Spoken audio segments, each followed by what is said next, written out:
Ladies and gentlemen, Diamond Podcasting Productions presents The Shoot, a pro wrestling podcast, with your hosts, Dan Burke and Drew McKenzie.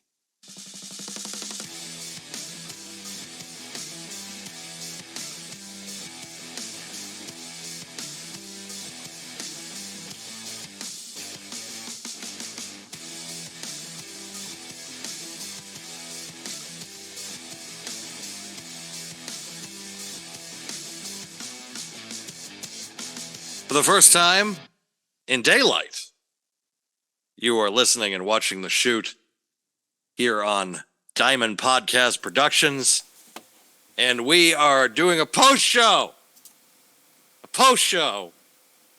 of an Australian PLE, as in Elimination Chamber.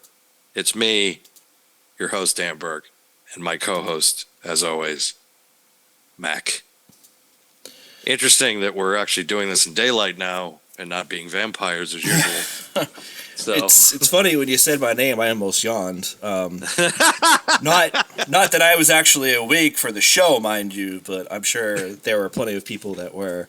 And funny enough, I actually saw a video meme, I guess is the best way to say it, earlier, and it was Roman Reigns and Seth Rollins was just laughing hysterically, and the caption for Seth Rollins was UK fan base, because they got to watch it at a more reasonable hour if they were watching it live, but not it. I couldn't do it. There was no way. There was absolutely no conceivable way that I was going to be watching that show live. But, you know, the good thing about it is that a lot of the predictions in the end, we came out of this, we kind of were spot on. So it really wasn't anything that got spoiled. Because, you know, first thing you usually do first thing in the morning is go on Facebook or X or Instagram, you know, because you might have group chats or something, or it's the best way some people keep up to date with their friends and family. Sure. So it's kind of hard to avoid sometimes when all of a sudden you're looking at exposed turnbuckle, or pro wrestling world for that matter. Anything. Just pops up. Anything. And, I mean, yeah. I think I've got a couple fan pages on all those platforms, and just all of them. Definitely ruined the matches for me, so to speak. But you're right. You know, when we talked the other day, yesterday, Thursday, whatever you want to call it, depending on when you're watching, listening, whatever you're doing, we did kind of call most of these matches, I felt like. And I felt like we called them pretty evenly, all things considered. Yes. And, that's pretty much how it happens. I don't know. It was kind of interesting for me, the men's match, and I think we had discussed this last show that we were kind of on the fence with that anyways. Yes. You know, I feel like with the women's match, it really was a 1A, 1B, or 1-2 with Becky and Liv, and that they were the last two, ironically enough. Correct. Even though Liv was only in there 10 seconds longer than Bianca Belair was, but we'll talk about that later. But the other matches, I know we missed talking about one that was on the pre-show, the last show, but it was also not advertised at all until I felt like the next day on Friday when we actually watched SmackDown.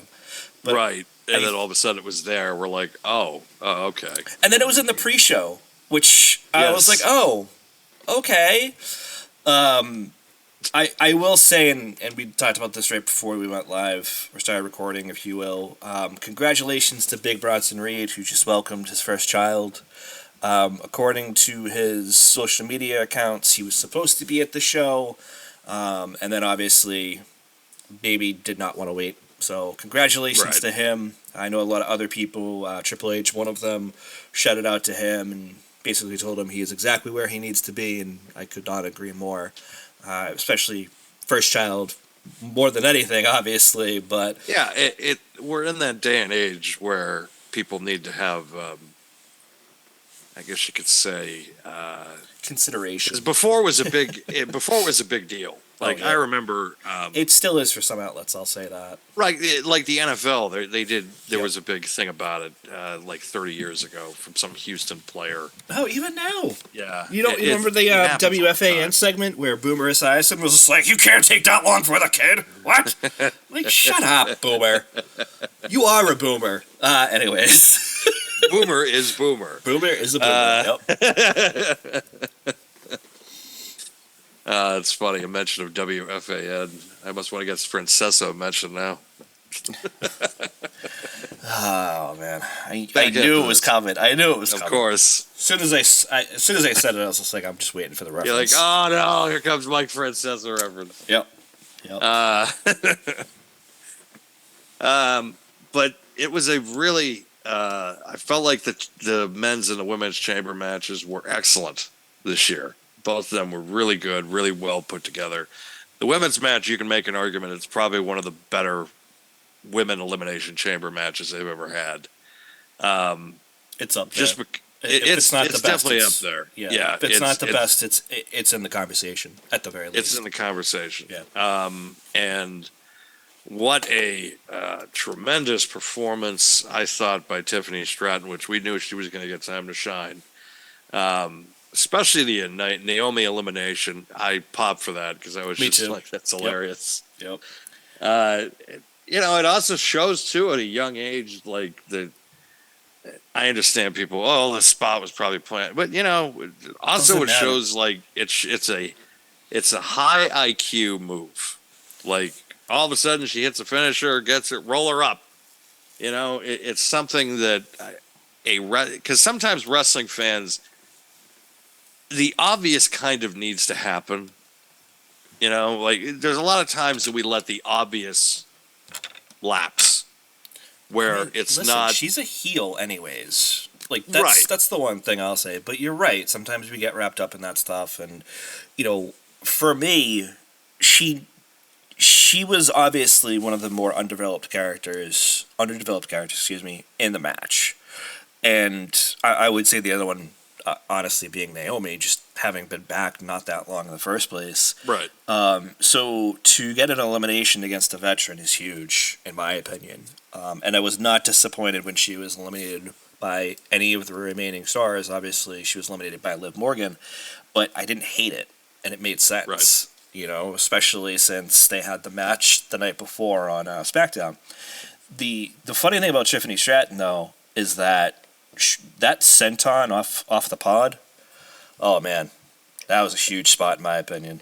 That was great. That was I don't have any other words. That's true. It was great, and to see her do those back and forth cartwheel elbows, you're right. Like she had the opportunity to shine in this match, and she absolutely did. Well, I think the thing is that. She reminds me of somebody that would have been really big in the Divas era.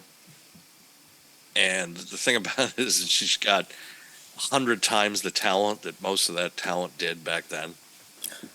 Definitely. And that's the thing. Like, she can actually work. She can actually do things in the ring.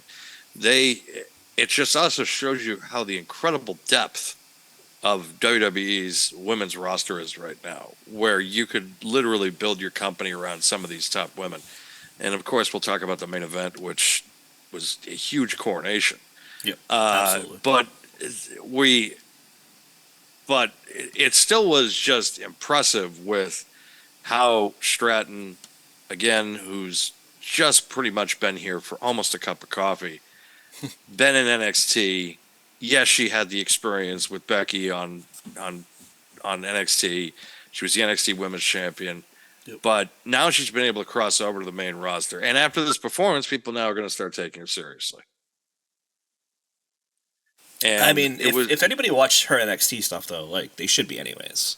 I'm just saying it that way. But for those that don't, because I know there is that subset of fans that only watch her on SmackDown and don't watch NXT, sure. Now you got the tastes, and I want the whole damn pie. I think what the NXT thing is the fact that you have to kind of because we do this, right? We have to be able to critique and also know everything and be knowledgeable fans of this industry and things of that nature. It is very hard though when you have wrestling on Monday through Friday, but then these events on the weekend, where it's tough sometimes where it's just like, I might need a night off from this. And sometimes it can be Tuesday. Usually it's Wednesday. But occasionally that's exactly it might be what I was going to say, my guy. It's definitely Wednesdays and Saturdays for me. Oh, man. That's not true because I have to take at least some things in. Like either if it's DVR wise or it's either on YouTube or other forms. It's just I have to know what's going on. And yes, with Tiffany, I have known what's been really going on in her story. I knew she was going to make it to the main roster and probably get a lot of. When you look like Mandy Rose, it's one of those deals of you're going to go far. It's just because you have that appeal that is, again, you're in a male-generated business. That's the majority of the fan base. Even though more women are starting to get more involved, more and more, there's still the majority of it is the males. And she's appeasing the guys, and she's got great talent in ring. So she's going to go far in the business. She's going to go far in the company. And with all that, with all that in one package, and with her age and stuff like that, and also with the amount of youth that they also have coming up the pipeline. Yep. Yeah, you got Roxanne Perez, you got Cora Jade. Even though she's hurt right now, you have all these female talents, and then the current crop that they have, again, that killed it tonight, as usual. You have right now, I would say, if we're doing a top 25 wrestlers for females, they at least have 22 to 23 of them in their pipeline. Easily. Yeah. And I'll give, and it's surprising to me that if you're not also a woman talent and you decide like, and this is more to like a Dorina Purrazzo and maybe Mariah May or something like something of that nature in AEW. Why you didn't give WWE that second kind of look, just because of the fact of the crop of talent that you'd be working with. Where AEW, it's more not refined. Some of them. Well, I still think that's why we're not seeing too much of Jade still, is that lack of refinement. That lack of, and Jade is definitely a star. It's just the fact that she needs some more fine-tuning, a little bit more seasoning. And you got to marinate the meat a little bit and be able to make sure that it is ready to absolute cook and not put her out there and make, because first impressions, even though the Rumble, she had a great first impression of the WWE audience, but you still kind of need her before you don't want to put her out there in a situation where people are just going to be like, and not going to be able to take her seriously. Like that mass wrestler they had, I think Sin Cara. His first debut where he ended up botching. It's like, okay, well, we can't have that happen. Not as bad as the Shockmaster, but still, I mean, bad enough. Where, man, now we're going with the old school reference. I like it. Well, you have to go, because you're talking about wrestling debuts that went terribly, and anybody that gets in a glittery stormtrooper's mask and falls through a wall. I mean, and then the mask comes off. And then the mask comes off as he comes through the wall, no less. Humble fuck around for it. He's like, "Where'd it go?" It's just, I'm just so surprised that especially at that age, age of wrestling, I mean, obviously, is that was never thought like, hey, let's not do a live segment, or hey, let's edit this segment, because the fact that that's still like, you want to know? I don't even want to know, but yeah, go ahead. So during rehearsals, it went fine, but the problem is that when they had to reinforce the wall, someone decided to put a 2x4 on the ground to reinforce the wall. I know. So the 2x4 he didn't know about, and it was there because it wasn't there earlier in rehearsals. So that's what happened. He literally tripped, and I got this confirmed because on Pro Wrestling World Talks, available on Spotify and Apple Music, you can. I did an interview with this guy named Dan Bynum, and he was a director for World Class Championship Wrestling, but also WCW during that time period. He left in 94, 95, right when Hogan got there. He didn't like Hogan really at all.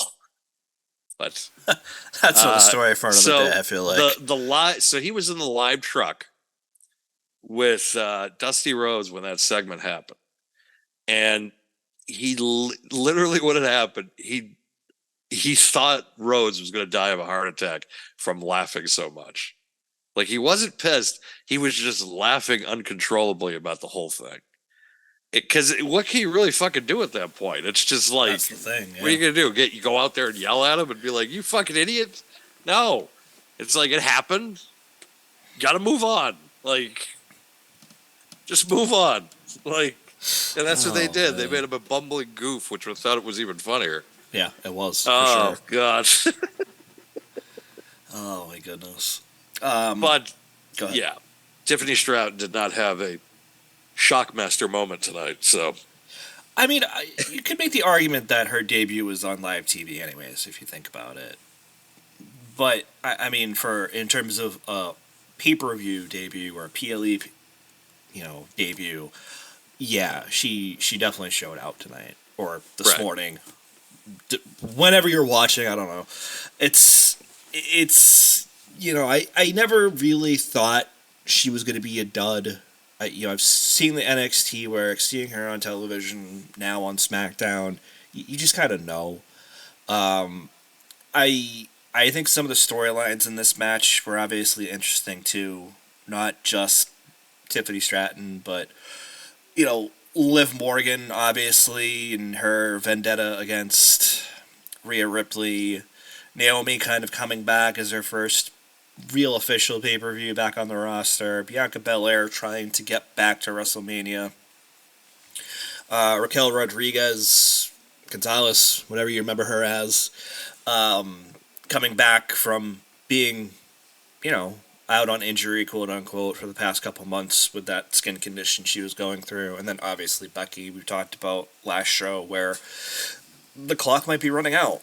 We don't know. And then, obviously, she's going to want to go out and say that she beat everybody. That's the whole thing. So I wouldn't be surprised if she wins. I love you, too. Number 1. Love you, too. Oh, man.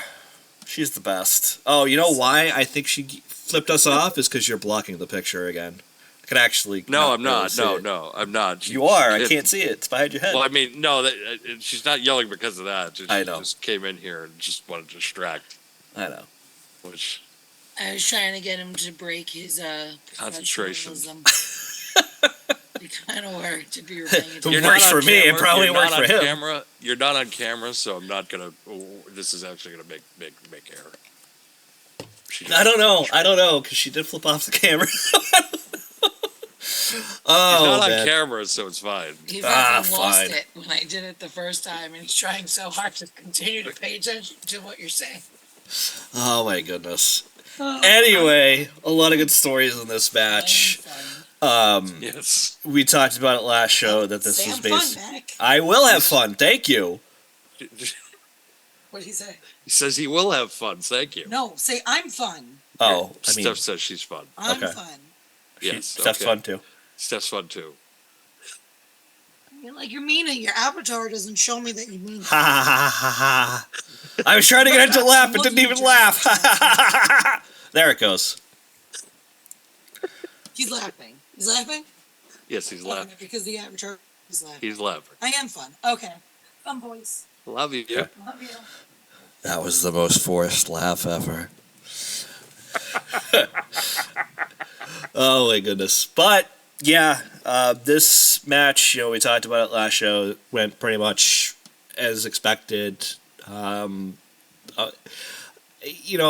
think Liv being in the quote unquote main event for the women roster, it had potential, but I feel like that's more of like maybe a backlash, maybe another PLE, and let's give this last hurrah to Becky, basically. And whether she resigns or not, we'll have to find out in the next few months. But I think this match was kind of what everybody expected it to be, and it was a good match. Let me say that too. Definitely don't take it the wrong way that I'm saying it that way. It was a great match. It was a great match, predictable outcome, which 100%. Is okay. Yep. And at the same time, one of the surprise moments for me was when Liv was getting booed when she eliminated Tiffany Stratton. I was really surprised by that. Did you hear the pop when Tiffany came out? Yeah, I did. I was really shocked. I was like, whoa. I think she had probably the second biggest pop out of the women's Elimination Chamber match. And the Elimination Chamber, I felt like she had probably the second biggest reaction out of the night. They love her down there. My God. I think her mic work and her in-ring talent have definitely gotten people to kind of get behind her. I think... You know what? And you kind of touched on this already. It's partly because of that talent that she brings. Like, she brings those gymnastic moves and puts them into actual regular moves. Right. Like, when she does that cartwheel into a pickup and then a spine buster, nobody else is doing that. No. She's doing cartwheel elbows. Nobody else is doing that. And, don't get me wrong. I love Alexa Bliss, things of that nature, but Alexa Bliss is also kind of limited compared to Tiffany Stratton. And also some other talent that's in the ring that are in there. And, she's got the athletic background too and the gymnastic background. But still, I feel like that I look at Tiffany, I'm just like, I feel like she's a better athletic version of what Alexa is. Yeah, I agree. Which, and I love Alexa, sweetheart, but you also wonder with her injury history, the fact too that she's on the layoff right now with motherhood, you wonder if she's going to come back to a full-time schedule or if she's going to want to continue on per se a career, at least in ring, if she wants to just transition into something else, because she 100% can. She's still young. I mean, she's still young. She's early 30s. I mean, there's that chance. You are right though with that injury history, especially the history with concussions, being a mother now, and I think not only all of those things, but if you look at the type of woman that they seem to kind of gravitate towards, especially now, and just rattling 3 off in this match alone with Raquel Rodriguez, Bianca Belair, Tiffany Stratton. Your champion on Raw is Rhea Ripley. They're beautiful women, don't get me wrong, but they're bigger, they're athletes. Stronger, they're athletic. Yeah, exactly. Yep. And that's not to take anything away from the rest of the women's roster, but that's just where they seem to go. And the 4 that wrestled tonight that I just mentioned, 3 in the Elimination Chamber, 1 in the main event, are just phenomenal talents. So I think if you bring Alexa back, which I believe that they should, honestly, maybe do it as a manager role. So that way she doesn't have to get in the ring anymore, but she still has great mic skills to really shine, I think. I think what it is now, what we're seeing is, again, the 4 Horsewomen started all of this. They started, the women's kind of revolution, and yep. Yeah, you could throw AJ Lee in there and Paige too. So the last decade, they've kind of had this, they've been able to create this movement and also transition to this industry into something that women can make themselves to be bigger stars than they ever have,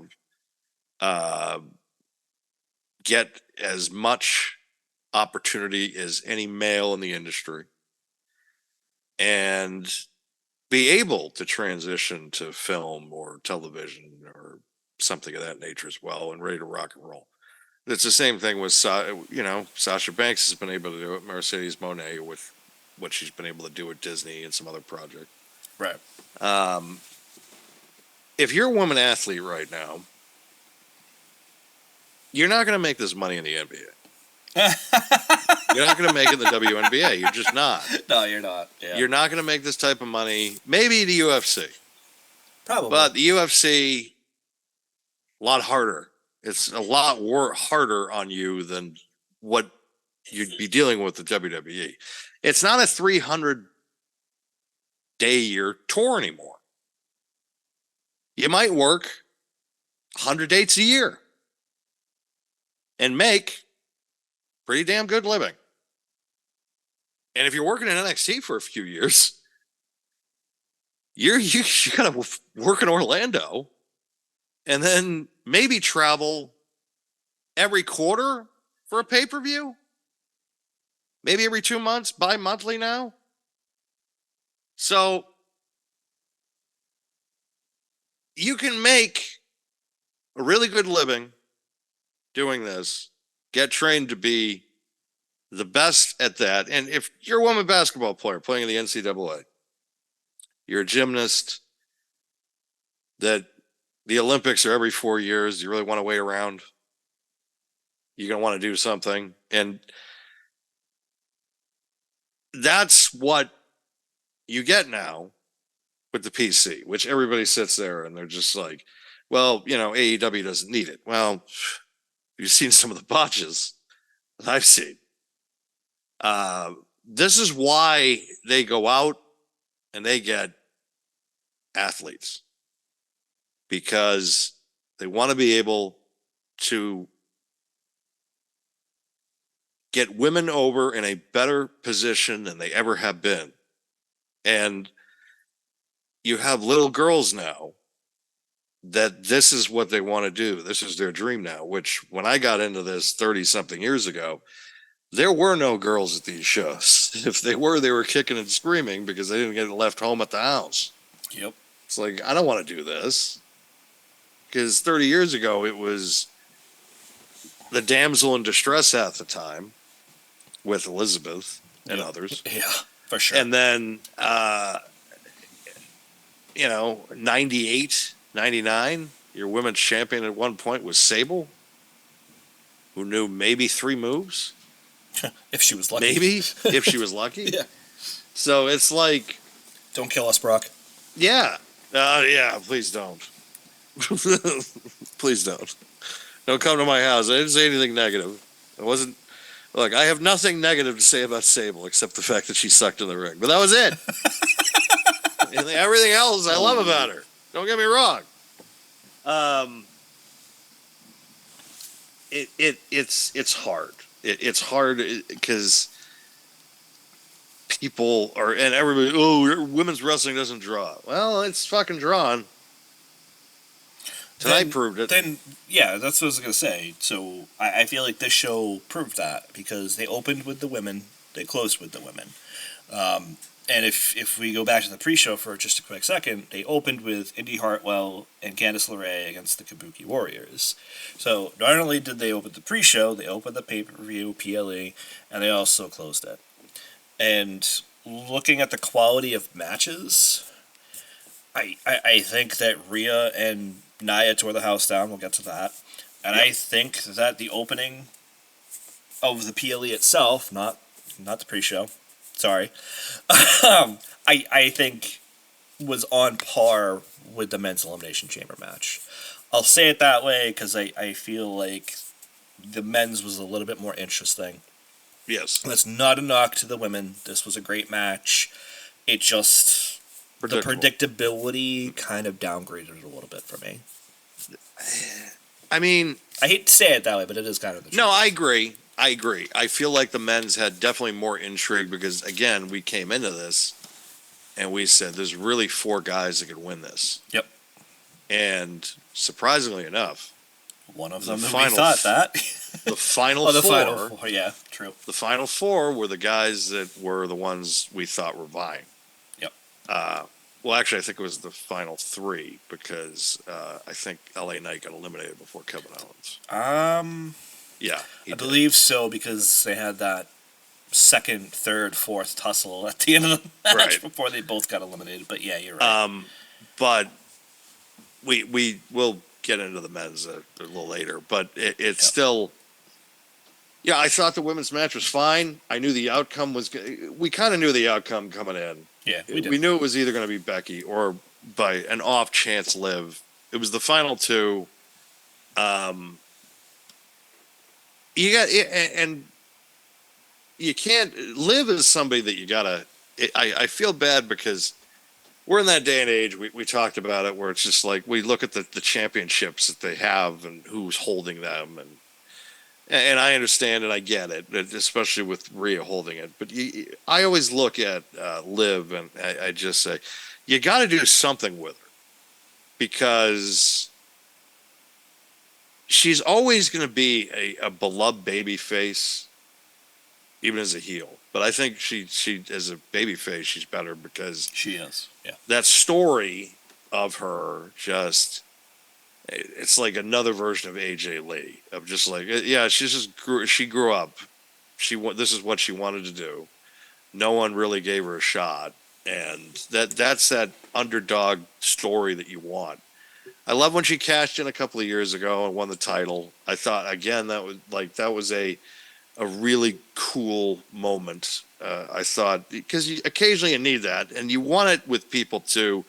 That you want to get behind. Liv is somebody you want to get behind. It's when you have these baby faces that you force feed down our throats that are just like, you're going to like this person. No, Liv Morgan wasn't in that position. She was always like second or third wheel, especially in like the Riot Squad. And then of course with when she would team up with like Rhea Ripley or Raquel Gonzalez, she needed to be on her own and be able to thrive, and that's what she's done. And yeah, I was glad when she got out of the tag team division. I was too, like because I always thought she was just like she doesn't need a buddy; she can ride her own. And I feel like with the type of babyface that she is, and the ability that she has to connect with an audience, I mean. She's another one too, where girls they gravitate to her. They gravitate to Bianca Belair. There's a lot of women that also gravitate to her. Like it's just they are role models for little girls now. Which again, 30 years ago, if you told me this, I would have been like, "There's no effing way." But well, I mean, 30 years ago, we were also watching bra and panty matches. For Christ's sake. That was 20. That was like 20 and 25 years ago. Sorry to age us. 30 years. 30 years ago, we would have to get tape traders for ECW back then. Yeah, like we'd be able to watch it then. Yeah. But the thing is, like, you're not wrong. Like, if you said that 20, 25, 30 plus years ago that we'd have a women's division this strong and that it would look like this, we would have just laughed. We would have. It's not the same. I think the women's division back then was like, what, 10 women maybe? Anyways, Yes, the whole company, 10 women. Yeah. It's like, and they had the one title that they were vying for. They never, they did at one point do the brand split where it was like, that's when they created the Divas Championship. Yeah. And then the Divas Championship merged with them, and then it just, I hated that models era. I just couldn't stand it because it just. I'm like, well, if you want us to take it seriously, you're going to have to do some things to change it, and they did. They definitely made some definite changes. They started presenting them in a much better light. But it took at least, like, I couldn't get behind it until probably probably like 2017, 2018. That's what I was thinking too. Yeah. Yeah. They were 2016, they were really pushing for it hard. And I'm just like, all right, well, let's see if you do it and keep this going in a year. And, a year turned into, all right, another 6 months. And you just saw the match quality got better. You just saw the talent take it more seriously. And they presented themselves in a much different direction than any other female talent before them. They wanted things to get better. They wanted to have great matches. And that's when it was just like, okay, all right, now it's time to really get this thing going. Yep. And I used to say some of the men should have been ashamed of themselves at certain points because they were doing so much better than some of the male wrestlers were. Some of the performances, I would just sit there and I'd say, are you guys even trying? These girls are literally kicking the shit out of you in the locker room. I mean, listen, I'll be honest that I think that still happens in certain respects. In certain respects, definitely yes. Some male talent that could probably take some lessons, honestly. Not going to name names. Nobody on this card, I feel like, but no, there are others that probably should take some lessons. But I agree that around that time period is really when it started to pick up.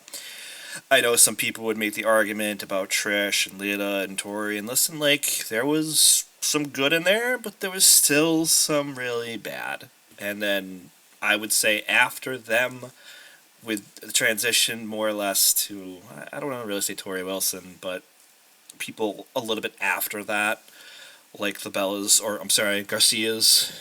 It's, as I've already said on the show once, that I did not care for that style of wrestling. Dan calls it the model era, the diva era, whatever you want to call it. It was borderline unwatchable, if not very unwatchable in certain aspects and respects and stuff. But I never watched one episode of Total Divas. I never watched one episode of Total Bellas. Neither did I.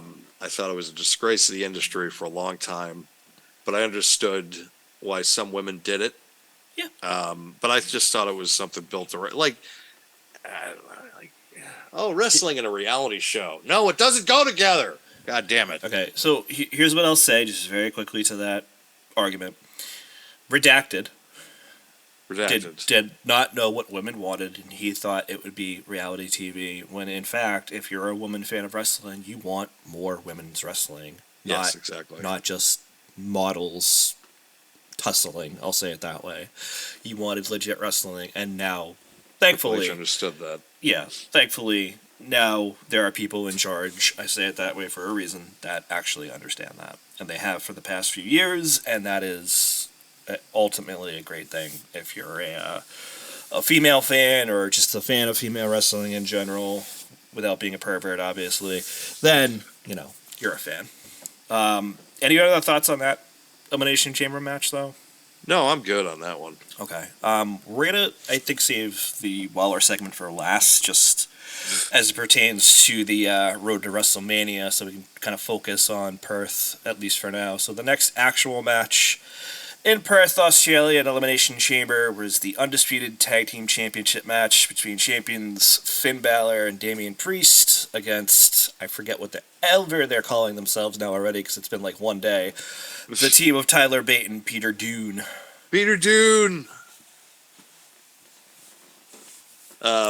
So that's I don't know if you saw this, but apparently part of the reason why they blacked out some of the crowd at one point was because they were all flipping Dominic Mysterio off. Oh, that's hilarious. I didn't really catch that, but I read it after I was already done watching, and I also found it hilarious. This was kind of a match, especially watching the replay, that I kind of skipped through a little bit. I thought, and more just because I'm more concerned about the other matches, the other card, right? Right. And I didn't hate this match for the parts that I saw. I didn't fast forward through a lot, but I guess I fast forwarded through Dom getting booed out of the building practically. But I thought this was a good match for what it was. I really did not expect Judgment Day to lose the belts. No. I just not against these two. Sorry, not sorry. I did feel though that that move that Tyler Bate does, where he just spins the guy around, dude. I don't know about you, but I was getting dizzy just watching that because he went on for a solid minute and a half, if not longer. I've always liked Tyler Bate ever since the UK Same. Championship tournament. Yep. But yeah, that move is insane. Like, that move is nuts. It's like, how does that not hurt your neck? And at the same time, like, how are you not like? What are you? Yeah. How do you do that? Like, how do you train for that? To be quite honest. Probably Like- spin around in circles or go on some ride like the Gravitron or Turkish Swish or God. whatever or something, man. I don't know. Because you're right. Not only do you have to deal with the spinning aspect of the move as either guy, right? But also, like you said, the strain on the neck and shoulders, because Damian Priest is not, Not a light guy. yeah, not a light No. guy, not a small guy either. So I'm sure there's No. a little bit additional strain on Taylor Bate just having the fact that Damian Priest is that much taller and bigger than him. But he did that for a good long time. I was very surprised. I've never seen Tyler Bate hold that move for that long, and understandably so, given the context. But It was like Cesaro with his swing, like just yeah, I agree. I think Like, they might have this said is- that on commentary. I feel like somebody, or maybe we talked about it before. I don't know, but I've definitely heard the Cesaro comparison before. Well, I'm surprised if I don't know if they said that now, only because of the fact that he's working for AEW. So True. even though you could put Cesaro right now, or Claudio for that matter, on the side of a milk carton, because I really haven't seen him do anything of note in like a year. So like, I think. I mean, that's bait. I'm not taking that. Sorry. We can talk about that later, maybe. Yeah, that's bait. I just, again, this was kind of another predictable match. Still a good match, but just predictable nonetheless. I felt that Dom getting involved was kind of ironically funny, just because they didn't beat the shit out of him, really, like they did on SmackDown or Raw this past week, where, they're already fighting Dom and JD McDonough. Then the tag champs come out, and then they escape them and just go up the ramp and beat JD and Dom again. That was pretty fun. But this match, for what it was entertaining. I definitely liked a lot of the spots in this match. Just another a factor. double choke slam off the. That was insane. That was sick. I thought that was awesome. That was And sick. I loved the fact that Finn Balor feigned this concern, like, oh, you're gonna choke slam them. Okay, I'll tag in now and get a coup de grace for the win after this. But okay, He's like, oh, okay, well, click. yeah, like, all right, I'll smack you on the back. I'll come in and then coup de grace for the win. But Yeah. I mean, listen, again, like, this was an entertaining match. I knew it would be. These are two teams that have great talent and great chemistry with each other. So I was maybe not so happy with the outcome per se, because it just felt predictable. But again, for what the match was, same as the Women's Elimination Chamber, I thought it was a great match. Yeah, I mean, as much as sometimes I give them crap, I thought Balor and Priest. I have to admit that Balor and Priest do have really good chemistry. They do. And the same thing could be said for Dune and Bate, as both of them have been great opponents, but they also work well together as a tag team. So yeah, Yeah, they do. They definitely do. great match, predictable outcome, but it was. Yeah, it's not something people should sleep on. If you're gonna, I know that that's probably the match where everybody's just gonna be like, I'm just gonna skip through it. 99% of people probably will. But if you like tag team wrestling, it might be something you want to check out. Yeah, I mean, I guess as the recap, this is the one, because again, like as we discussed when we started, like we did not watch this live, no shot. No. So this was like that. All right, I'm gonna fast forward a little bit through this match. This is gonna be the, I think as we called it after you went to the Rumble, the pee break match. Especially as the follow up segment from the Waller effect, which we'll talk about after. But it just, you know, it was good for what it was, but you kind of had the hankering for these other matches that are still left on the card, right? And that's the reason. So why don't we do that? Just all things considered, I don't think we have much else to really say about that match, ironically enough, compared to these other things. But so the male elimination chamber match, we had Kevin Owens, Bobby Lashley, Randy Orton, Drew McIntyre, Logan Paul, and starting off the match against Drew McIntyre, LA Knight. Yeah. I think that if there was going to be a chamber match that was better, it's this one. And if you were going to argue stole the show, which I don't think is really a question here. I don't think there was any show stealing. I think the show happened exactly pretty much as we all expected it to, including the main event. I don't think anything really kind of outshined each other. I think they all held their own. Right, and I agree with that. But in terms of the placement and the ranking of these matches, this being right before the main event was honestly a stroke of genius. But this match, I loved it. I have to say it that way. I remember the last two Elimination Chamber matches, and while they were good and had certain spots that were good, I feel like this has been the best one in the past few years. I would say I'd agree. Yes. Okay. Men's, yes. Yeah, for the men's, yeah, that's what I'm talking about.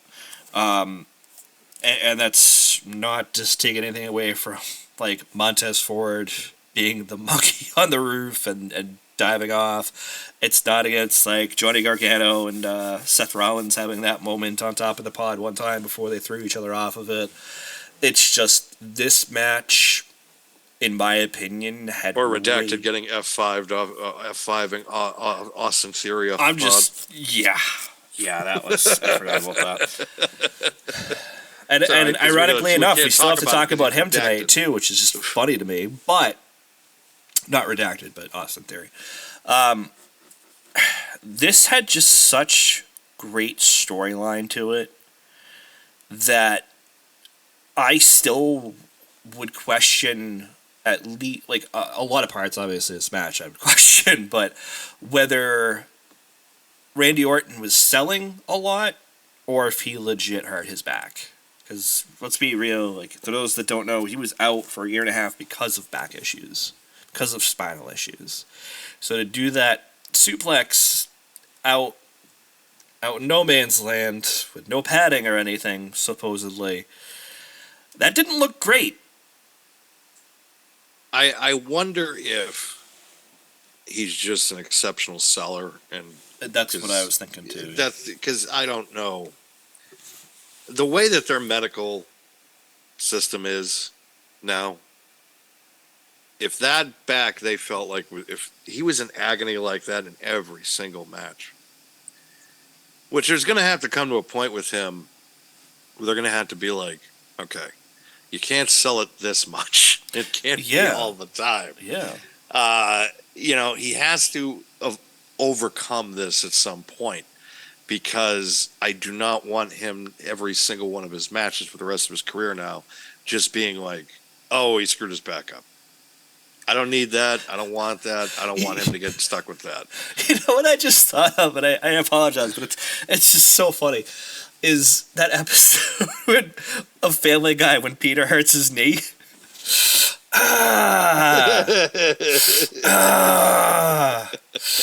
And it goes on and on. I didn't think of it until you were talking about that. And that imagery is just what I have in my head right now. Of Randy holding his back like,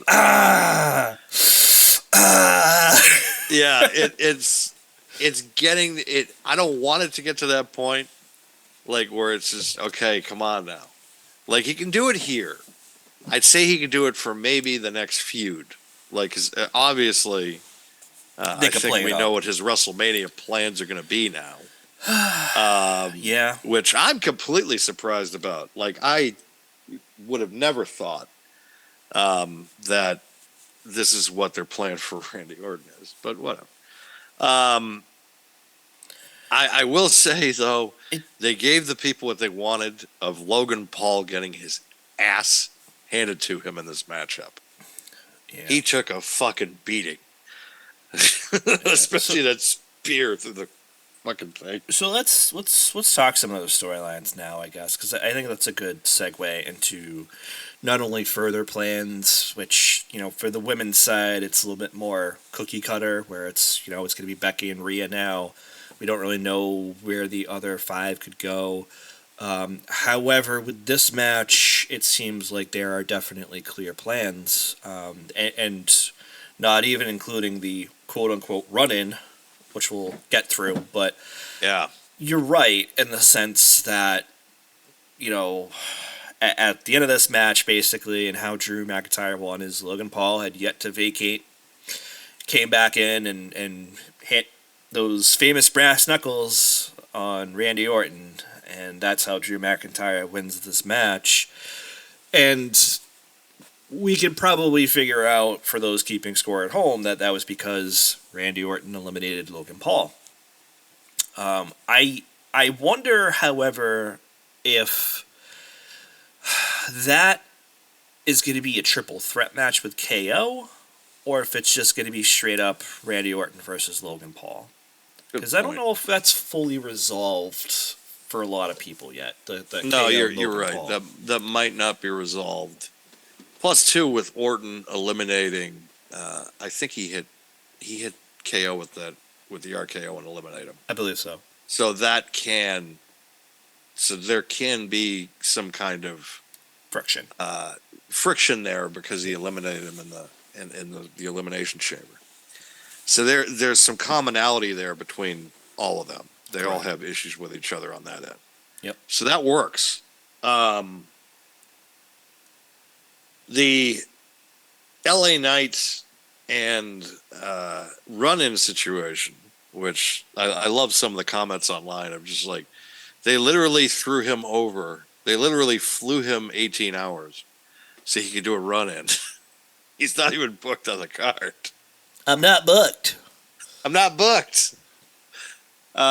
it is funny to me how they just did that. I'm sure though that, you know, AJ Styles is a company guy, so him making the trek. Rather surprising they're going to do this at WrestleMania.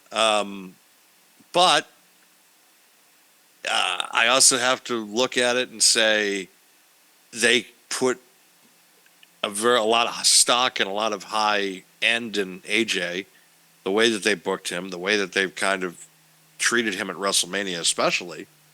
So him and LA Knight at WrestleMania, I don't think is a bad thing. It's just kind of surprising. I agree. So we touched on this very briefly when we first started talking about this match, but excuse me, there was a lot of speculation that it was going to be LA Knight and Logan Paul at WrestleMania. So that is part of our surprise with the run-in. But I think not only putting the two of them at WrestleMania really puts both of them over in a specific light. You've seen AJ kind of leaning heel lately anyway since he came kayfabe back from injury. And I don't hate it. It's just surprising, like you said. The factor of Bobby Lashley, if there was going to be a run-in in this match, I thought it was going to be like Karrion Kross or somebody in Final Testament coming in to beat the crap out of him to set up Karrion Kross and Bobby Lashley at Mania. Because that seems to be all signs are still going that way on Friday nights. But this other stuff, I'm a little surprised. And I know we talked last time about who had the potential to win this match. And granted, we did say that McIntyre was one of those 3 to 4 guys that we saw winning. I'm still surprised because they've done this already. Oh, I'll say this with McIntyre. The story that I got from it was from this matchup with McIntyre is he had to overcome hurdles in this matchup. I agree. More than mentally, and this is why people think sometimes I remember things long term and my mind works. So in this matchup, Drew McIntyre eliminated Bobby Lashley, which was the first person eliminated. Correct. Which McIntyre now mentally, that stumbling block is done. Yep. Because he lost, if you remember, yep. he lost the championship to him, and then lost it to the Miz, and then with the cash in, and then Bobby Lashley won, and then Bobby Lashley beat him at Mania. So, and he never got kind of his win back. So now all of a sudden, that hurdle is passed. Right. And then later on in the same match, to enter the other hurdle that he dealt with in 2020, Randy Orton, he dispatches him. So now that other hurdle is Seth Rollins. And the way that they're booking Drew right now, and the storyline that's already built in, and the way that he can't keep CM Punk out of his mouth, his name at least. Well, hold on. Before you say this, right? I love that he went for the GTS today. I did. I thought that was hilarious. I thought that was hilarious. Which I was surprised that LA Knight started the thing too in the chamber. I was thinking, I'm like, they're gonna give it to Logan Paul. They'll probably like Drew. I kind of expected. Drew, I did, and I thought it was gonna be KO, who ironically was the first one out. I figured those two. Logan Paul, truthfully, being kind of I don't want to say rookie in this match, but he effectively is one compared to all the other talent. I knew he was going to be either last or second to last, and that's ended up what happening. But he played his role well. He did, absolutely. He took his complete ass kicking in this matchup. Yep. And I think that the fans were loving it anyways. They were pretty much eating out of the palm of their hands, and that like they wanted him to die. Like that was they really what they wanted. It's just like throw him off the chamber. Yeah, go ahead, kill him. Like, I mean, even the start to that, right? When he first comes out, KO is already in the cage, and KO like bangs his head and barks at him the glass of the cage, which is hilarious. But I mean, the match just like all in all, holistically, just had great ring psychology to it, like all the way around. Like, I don't think there was really a bad spot to the match except for Orton's overselling of the back issue. Which, if there's a legit back issue and he just kind of waved it off all the time, okay. But the overselling, like, first he can barely stand up, then he hits an RKO, then he seems fine, and then, like, somebody smacks him on the back and he's like, oh, my back again. It's just like, dude, kill it. I laughed hysterically when Logan Paul was going for that like pose thing with the Knucks, and he just got caught out of nowhere. I'm just like, you dummy! Like you can't do that with Orton in the match. You just can't do it. Well, even McIntyre too, like such a rookie mistake. Yeah, but even McIntyre too, like I said at the end, where he's just kind of like letting him get up. Then Orton tries to grab his hand, trying to get up. Then boom, RKO as soon as he slacks the ham away. I was like, really? That's me in 2K. All I do is possum pins. Like, I'm down on the ground. I'm just like, down R. It's just, they're coming towards me. It's like, inside cradle. Yeah. No, it was, it was a lot of fun to watch. I thought this match, because you really didn't know in the end. Like, we had 4 people down that we thought possibly could win this matchup. And one of the 4 won it. But 2, like the last 3 were all guys that we had like selected. Yeah. Like it's just that could win this. So we're just sitting there like this could go either way right now. But I was pretty confident that Drew was going to win it, only because of the fact that the way that they're doing this CM Punk angle, the way that his contract is going to be coming up after WrestleMania. So you're going to try to convince him you need to stay. And maybe a championship is in the cards. But I could also see the thing about it, they can't have him lose to Seth Rollins again. They can't. So I feel like I'm very confident at this point that Drew's going to win at WrestleMania, which he'll finally get a WrestleMania championship victory in front of people. He kind of got screwed 4 years ago. Oh, absolutely, he did. Yeah. So I'm at a point where it's like, okay, like, and he's done a fantastic job with his character work, especially as this heel. He's great, even though he's not like.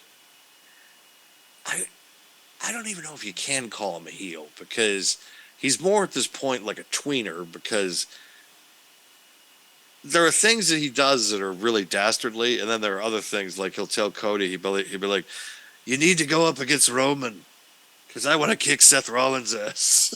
You know what? It reminds me a lot of Steve Austin in a way. Yeah. Granted, Austin was a babyface, but he was one of those baby faces that was kind of like a tweener as well, where he was this go-between. He did heel stuff, but everybody loved it, and he was a face. I don't think the same thing is really the case here with Drew McIntyre. I think people are starting to like view him more as a heel. But man, it's funny. Like, I'm sorry, that shirt is hilarious. The fact that he was trying to go for a GTS in the Elimination Chamber, when Punk's not even there, is also hilarious. And, you can say what you want about the character work. If I lose the Elimination Chamber, I'll be as big a failure as CM Punk's WrestleMania dreams. Yep. Like, it's just stuff like that. You're like, but it also, I love this guy. I don't know Punk's timeline, but it could also be a protracted feud with Seth Rollins. Maybe they fight again at Backlash or something. It frees up Seth Rollins to kind of fight the bloodline a little bit, especially night 2 with Cody. Nobody knows where this is going to go, and we'll talk about that after we talk about the main event, especially with the challenge that got thrown down. But I think for what it is, I agree with you now that we know it's Drew, I don't see him losing to Seth Rollins at Mania. No. I just don't. And however that goes down is however it's going to go down.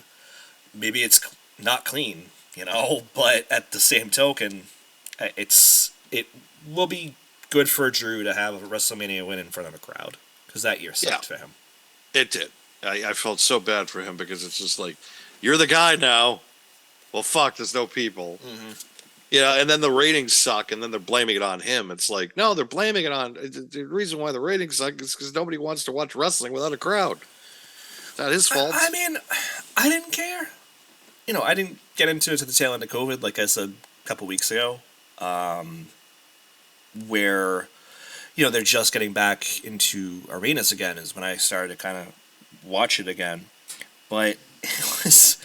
You still look back at that time, and I'm able to do the same thing and read about it and watch the videos and stuff. And it's like there's no crowd, and the feuds were good that he had, but it was like they were. It should have been this crowning moment for him, and he just wasn't. Especially able to that have Orton that. feud. That Orton feud was fantastic. Yeah, it was. It was. I mean, so he did enough. I felt like to engage the audience and the stuff that he was doing. At least he was putting on great matches. It's just the fact that there's no, people don't want to watch. People don't want to watch a crowd of computer screens. Unfortunately, I mean, context is king. I mean, I think a lot of people didn't care. I don't disagree though that a lot of people did. Because you could do whatever you want with the audio and pump it in from all these different computer screens and whatever, but it's not the same. No. Like look at it from this perspective for a second, right? Just playing devil's advocate. If that was Cody, it would have been just as bad. Because he gets such a huge pop people sing the song, they do the whoa, and you kill that by not having a crowd.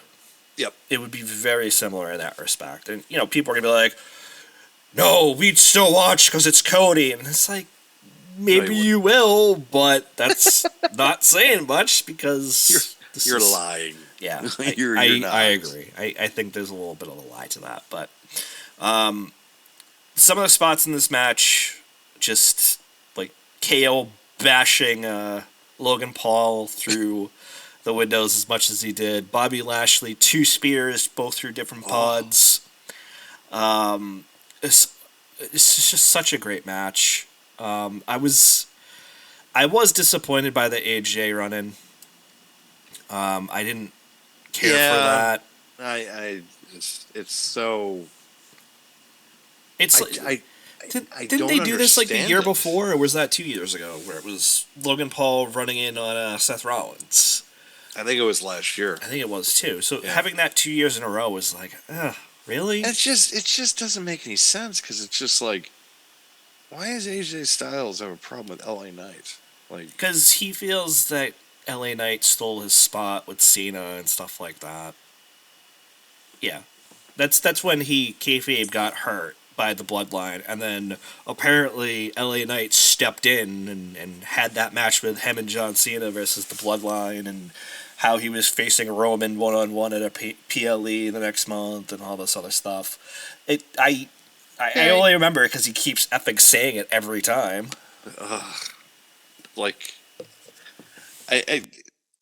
I don't know, and I hate to say that I haven't really paid attention to AJ Styles, but it's been hard when it's like, even though he was hurt most of the year last year, and this year it's like he came back, and I'm like, well, I'm glad he's back.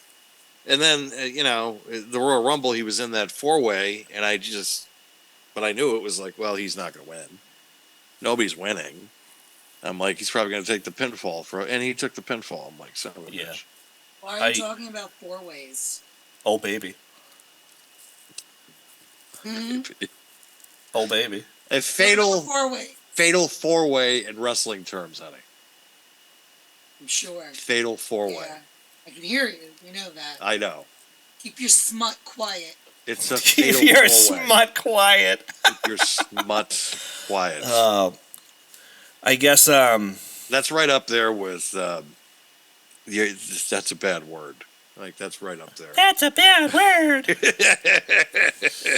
Oh man. I hate to segue on the word smut.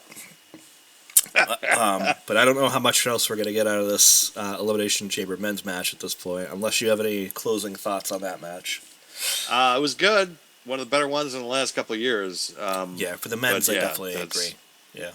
But, and I want to know how the frig they are able to do the Elimination Chamber setup and even the Hell in the Cell Chamber setup in a stadium like that. That has to be exhausting. Yeah, I mean, can you imagine the stuff they have to ship from the United States to Australia as well? You got to have 3 cargo planes. They probably slapped that bad boy in a cargo ship like months ago. We didn't even know. No, that's true, yeah. Oh, man. Just like, no, we'll just get it on a ship. Yeah. A ship will be cheaper. Yeah, probably. Probably. All right. Yeah, like I said, I think out of the 2 chamber matches, this was the better one. Not a bad card, though, overall so far. And then we kind of transition to the main event of the evening or morning or whenever the hell you watched it. Rhea Ripley, the champion, the world's women wrestling champion, whatever, versus Nia Jax.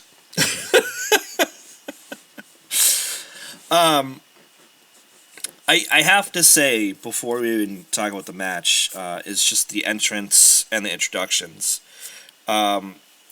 If we go back in time to, let me see, I believe it was late April, early May for Backlash in Puerto Rico, where it was the champion Rhea Ripley, who had just won at WrestleMania, versus Selena Vega in Puerto Rico. I will clarify now that Zelina Vega is not, she's an American. However, she is of Puerto Rican descent, and obviously, Puerto Rico is a territory of the United States. They still care about their, you know, nationals, so to speak, whatever you want to call it, expatriates, whatever. And that was a huge moment. Selena came out in garb and a cape fashioned from Puerto Rican flags. And I that was like such a defining moment. She was like tearing up and everything. Rhea Ripley had a very similar reaction to the hometown crowd, so to speak, being from Australia, where she could not hide her smile at all. At all. And I thought that having that different reaction, number one, was important to define her character, too, but just it fit her so well to be that comfortable. To be that, okay, I'll let my character down a little bit, and have those moments. And it was literally from the moment she stepped out. Like, as soon as she comes out of Gorilla, you could see the smile.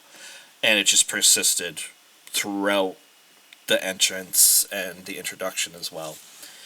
All in all, I have to say that this was a great match. It was more or less what I expected, to be a little bit back and forth, but Nia being somewhat more dominant in the match. Having Rhea go for the Riptide as much as she did, too, especially in the early stages of the match and then midway through. And the punishment that they kind of inflicted on each other.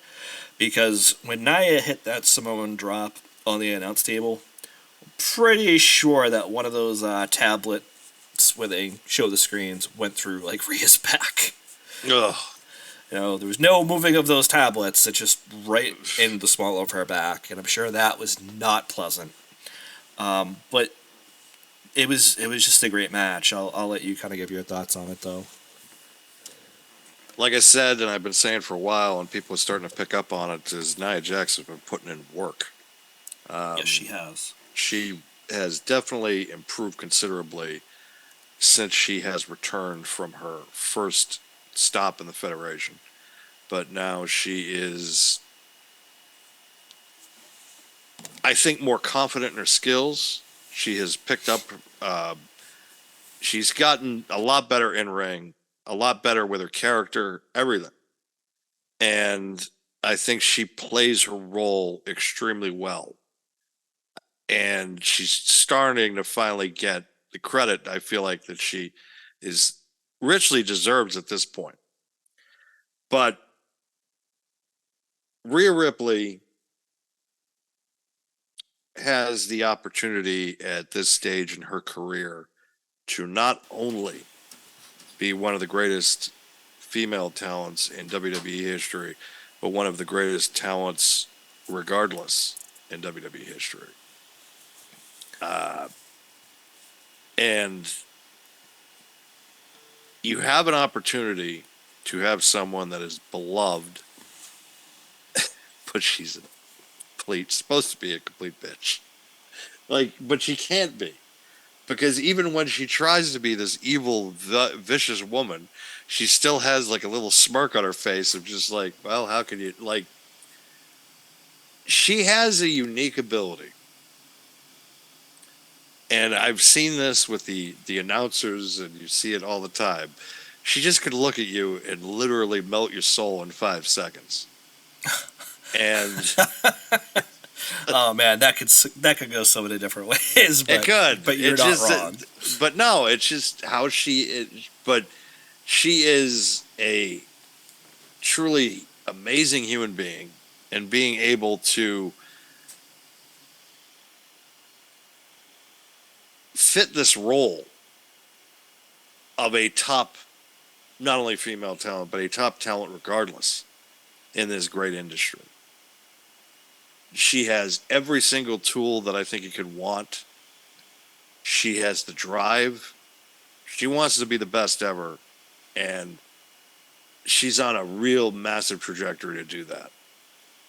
I was sitting here tonight and I'm thinking about it. I'm like, If she wanted to break Bruno's record of champion for 8 years, I would fucking believe it. I mean, not only I at would her age, fucking believe it. Yes, because she's. I don't even think she's 26, 27. I think she just turned 27, if I'm not mistaken. She just turned 27. If she wanted to hold this fucker for another 7 years and hold it till she was 34, I'll fucking believe it. I wouldn't hate it either. That's the funny thing. I wouldn't hate it. Like, you cannot hate it. You can't. She's going to put the work in. She's going to change it. You know, she definitely learned from The Undertaker with these little subtle changes that she makes. Either her hair, way she does her makeup, like how Taker did it with. I remember Taker in '98 when he started putting like the eyebrow ring in. I'm like, what the fuck is he doing? And it's just changing your look. Right. So real quick, at least from what I've heard, she has said that all these little tweaks are like the evolution of her and her character. Not just specifically the character, but her as a person as well. Right. Which I believe, because, and again, like going back to the entrance and the introductions and everything, you saw that bleed through tonight. You saw there was obviously differences between her as a character and her as a person, but that there is that bleed through. You're talking about The Undertaker, especially the American Badass Undertaker, just from the comments of the eyebrow ring, and it's very similar. That was kind of a bleed through of not only him, but The Undertaker as a character too, and the evolution thereof. And obviously for him, wanting to do something a little bit different for a little bit. Right. So I've heard her say those comments before that she's finding herself, she's finding her character, and there is that bleed through.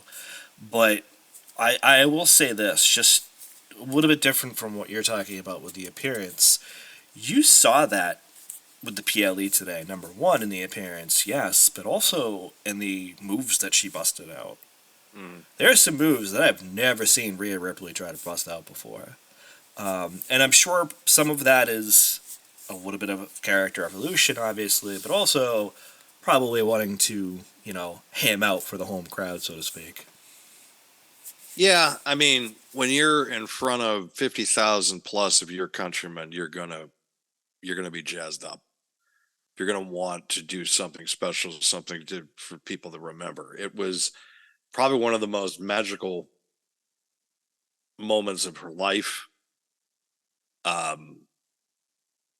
They pretty much based the entire show off it. They put her on the poster.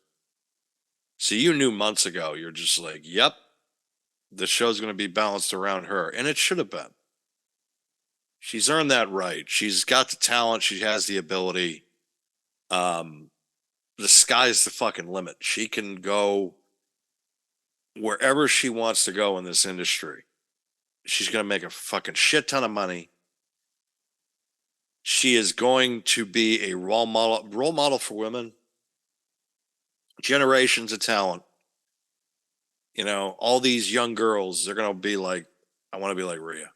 I want to be like Bianca. Which to me is amazing. And she is on the forefront right now of something special. And she is smart enough to know that she has the entire industry in the palm of her hand. And you can put her in the same light as Roman Reigns. If they do a Bond movie, she's going to be a Bond villain. Right? like Grace Jones. Yeah. Like Grace Jones, right? Like they're going to put her in a Bond film. She has action movie looks. Yep. Put her on a poster, put her on the cover of something. There you go. Like she, I think, has the likability to and the chops that she could pull it off. Where really she could do whatever she wants. Not only in professional wrestling, but also in the entertainment industry, regardless. That's the type of star Rhea Ripley is. And you saw that tonight. Yep. I 100% agree. It's the Bond thing is funny. Regardless of context. Hello, Kat. Hello, Kat. We have a special guest tonight. And just landed in Dan's lap, so that's cool.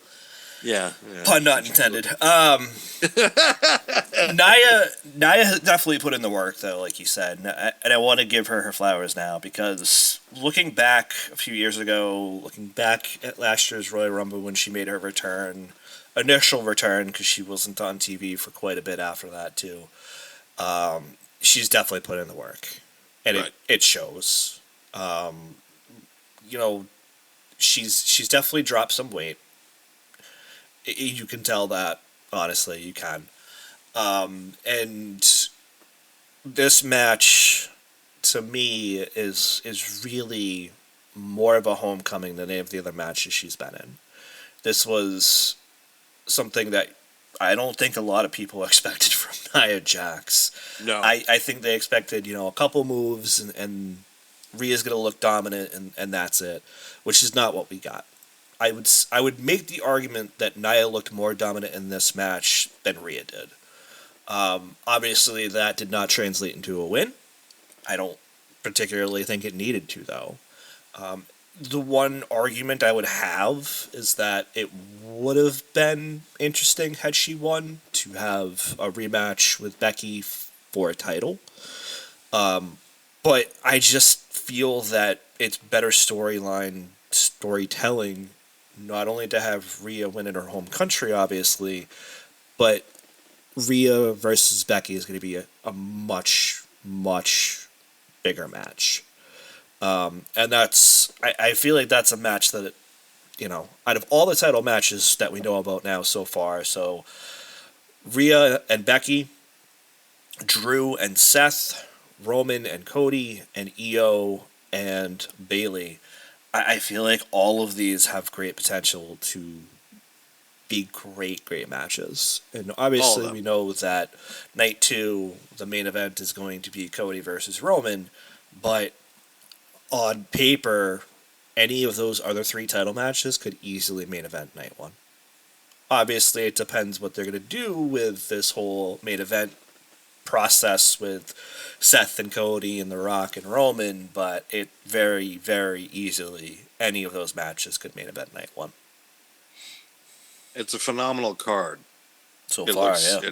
In my opinion, looking at your top 4 matches, you have the absolute top 4 matches that you could possibly have to garner the most interest possible. And you throw The Rock in there in that variable. But, yeah, I mean, Rhea Ripley, without question, anything short of a tremendous a great match tonight, I was like, she is going to put on one. She's going to put on a great one just because of the fact being in front of 50,000 plus of your countrymen. And getting up to that moment. Being able to send everybody home happy. It's a different era now. How many times have somebody been in their hometown, usually Jim Ross in like Oklahoma, where he just got humiliated at the end of the night. It was always an industry, I felt like at certain points, that not at just the industry, but I think just a company where hometown, okay, we're going to fuck you over. Hometown, yeah, we're going to fuck you over. I mean, look at Drew. Right. Clash at the Castle, they fucked him over.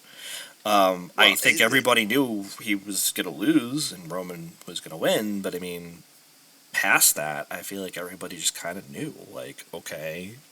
But with this, instead they fucked over Andy Hartwell and not Rhea Ripley. So I don't know. I think it's interesting we talk about that though, because does that mean Gunther is going to be at Bash in Berlin and going to lose? Like, what's going to happen there? I don't know any French superstars off the top of my head, but what's going to happen when they go to France too? They hire Rene Dupree back. Oh man. Like they hire Rene Dupree, they bring in PCO.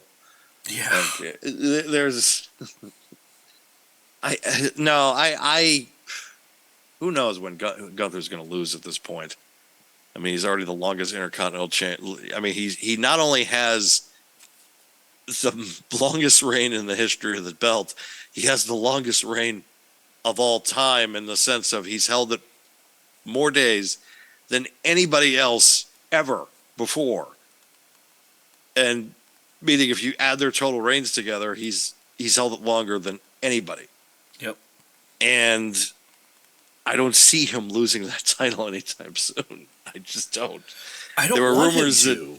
I don't want him to do either. It's just like, screw it. Let him lose it. Let him have to give the title up or lose it in like a triple threat match or like, I don't want to see him beaten. Yeah, I want to see him. He should be world champion at some point. All right, so hold on. Let's perfect segue, I guess, to talk about Gunther because we really have not done this on the show. Yes. The only person I want him to lose to is Ilya Dragunov. That's it. It's a perfect way to set that up. It is. I mean, it really is. As soon as Ilya drops the NXT championship, they should set that up. Honestly, though, That's the only person I want him to lose to because it would be poetic justice because when Gunther was NXT UK champion, he lost to Ilya Dragunov. yeah, but I think with Dragunov, I don't think you. I think you got to give Gunther his win back against him, and the reason why I say that is because Gunther. This is not the same Gunther that I agree. he was when he fought him the first time. He was Walter. He was heavier. Oh, And, by far, yeah. like, That's why I made the So comparison now without saying he could the go. weight. So now with Dragunov could walk in the door and be like, "Yeah, you beat me, but I am different now. I am better now," and he can set that up. Him losing I feel like that would be a good introduction feud for Dragunov. I agree. Like when he gets called up to the main roster not when Gunther is still Intercontinental Champion, but when Gunther is World Champion. I don't want to Because- do it that way because that's too soon, right? And I agree that it should be one of his first feuds should be with Gunther. I think that giving him a world title shot right away though is not the right way to handle it. And Well, it's, go ahead. think it's believable though, only because of It the is. fact that he beat him, and he was one of the last decisive guys to really beat him. And two, it just because Dragunov beating him, having someone have someone's number, yeah, that works. But at the same time, you also have to have that champion be able to conquer that at some point. And instead of just that guy becoming like his Achilles heel. So it can happen in sports. Yeah. Right? You know, like we're always this guy, or there was a time period where Peyton Manning always lost to Tom Brady. who ran? And it was always like this. Same thing with Patrick Mahomes. Yeah, that's why I said who ran. There was some guy that always had their number, you know, or like Josh Allen losing to Patrick Mahomes. It was always some guy having his number. And in wrestling, that works to an extent, but at the same time, it's like, I don't want to see. That would be predictable too, where it's like people, I don't think would want to see that.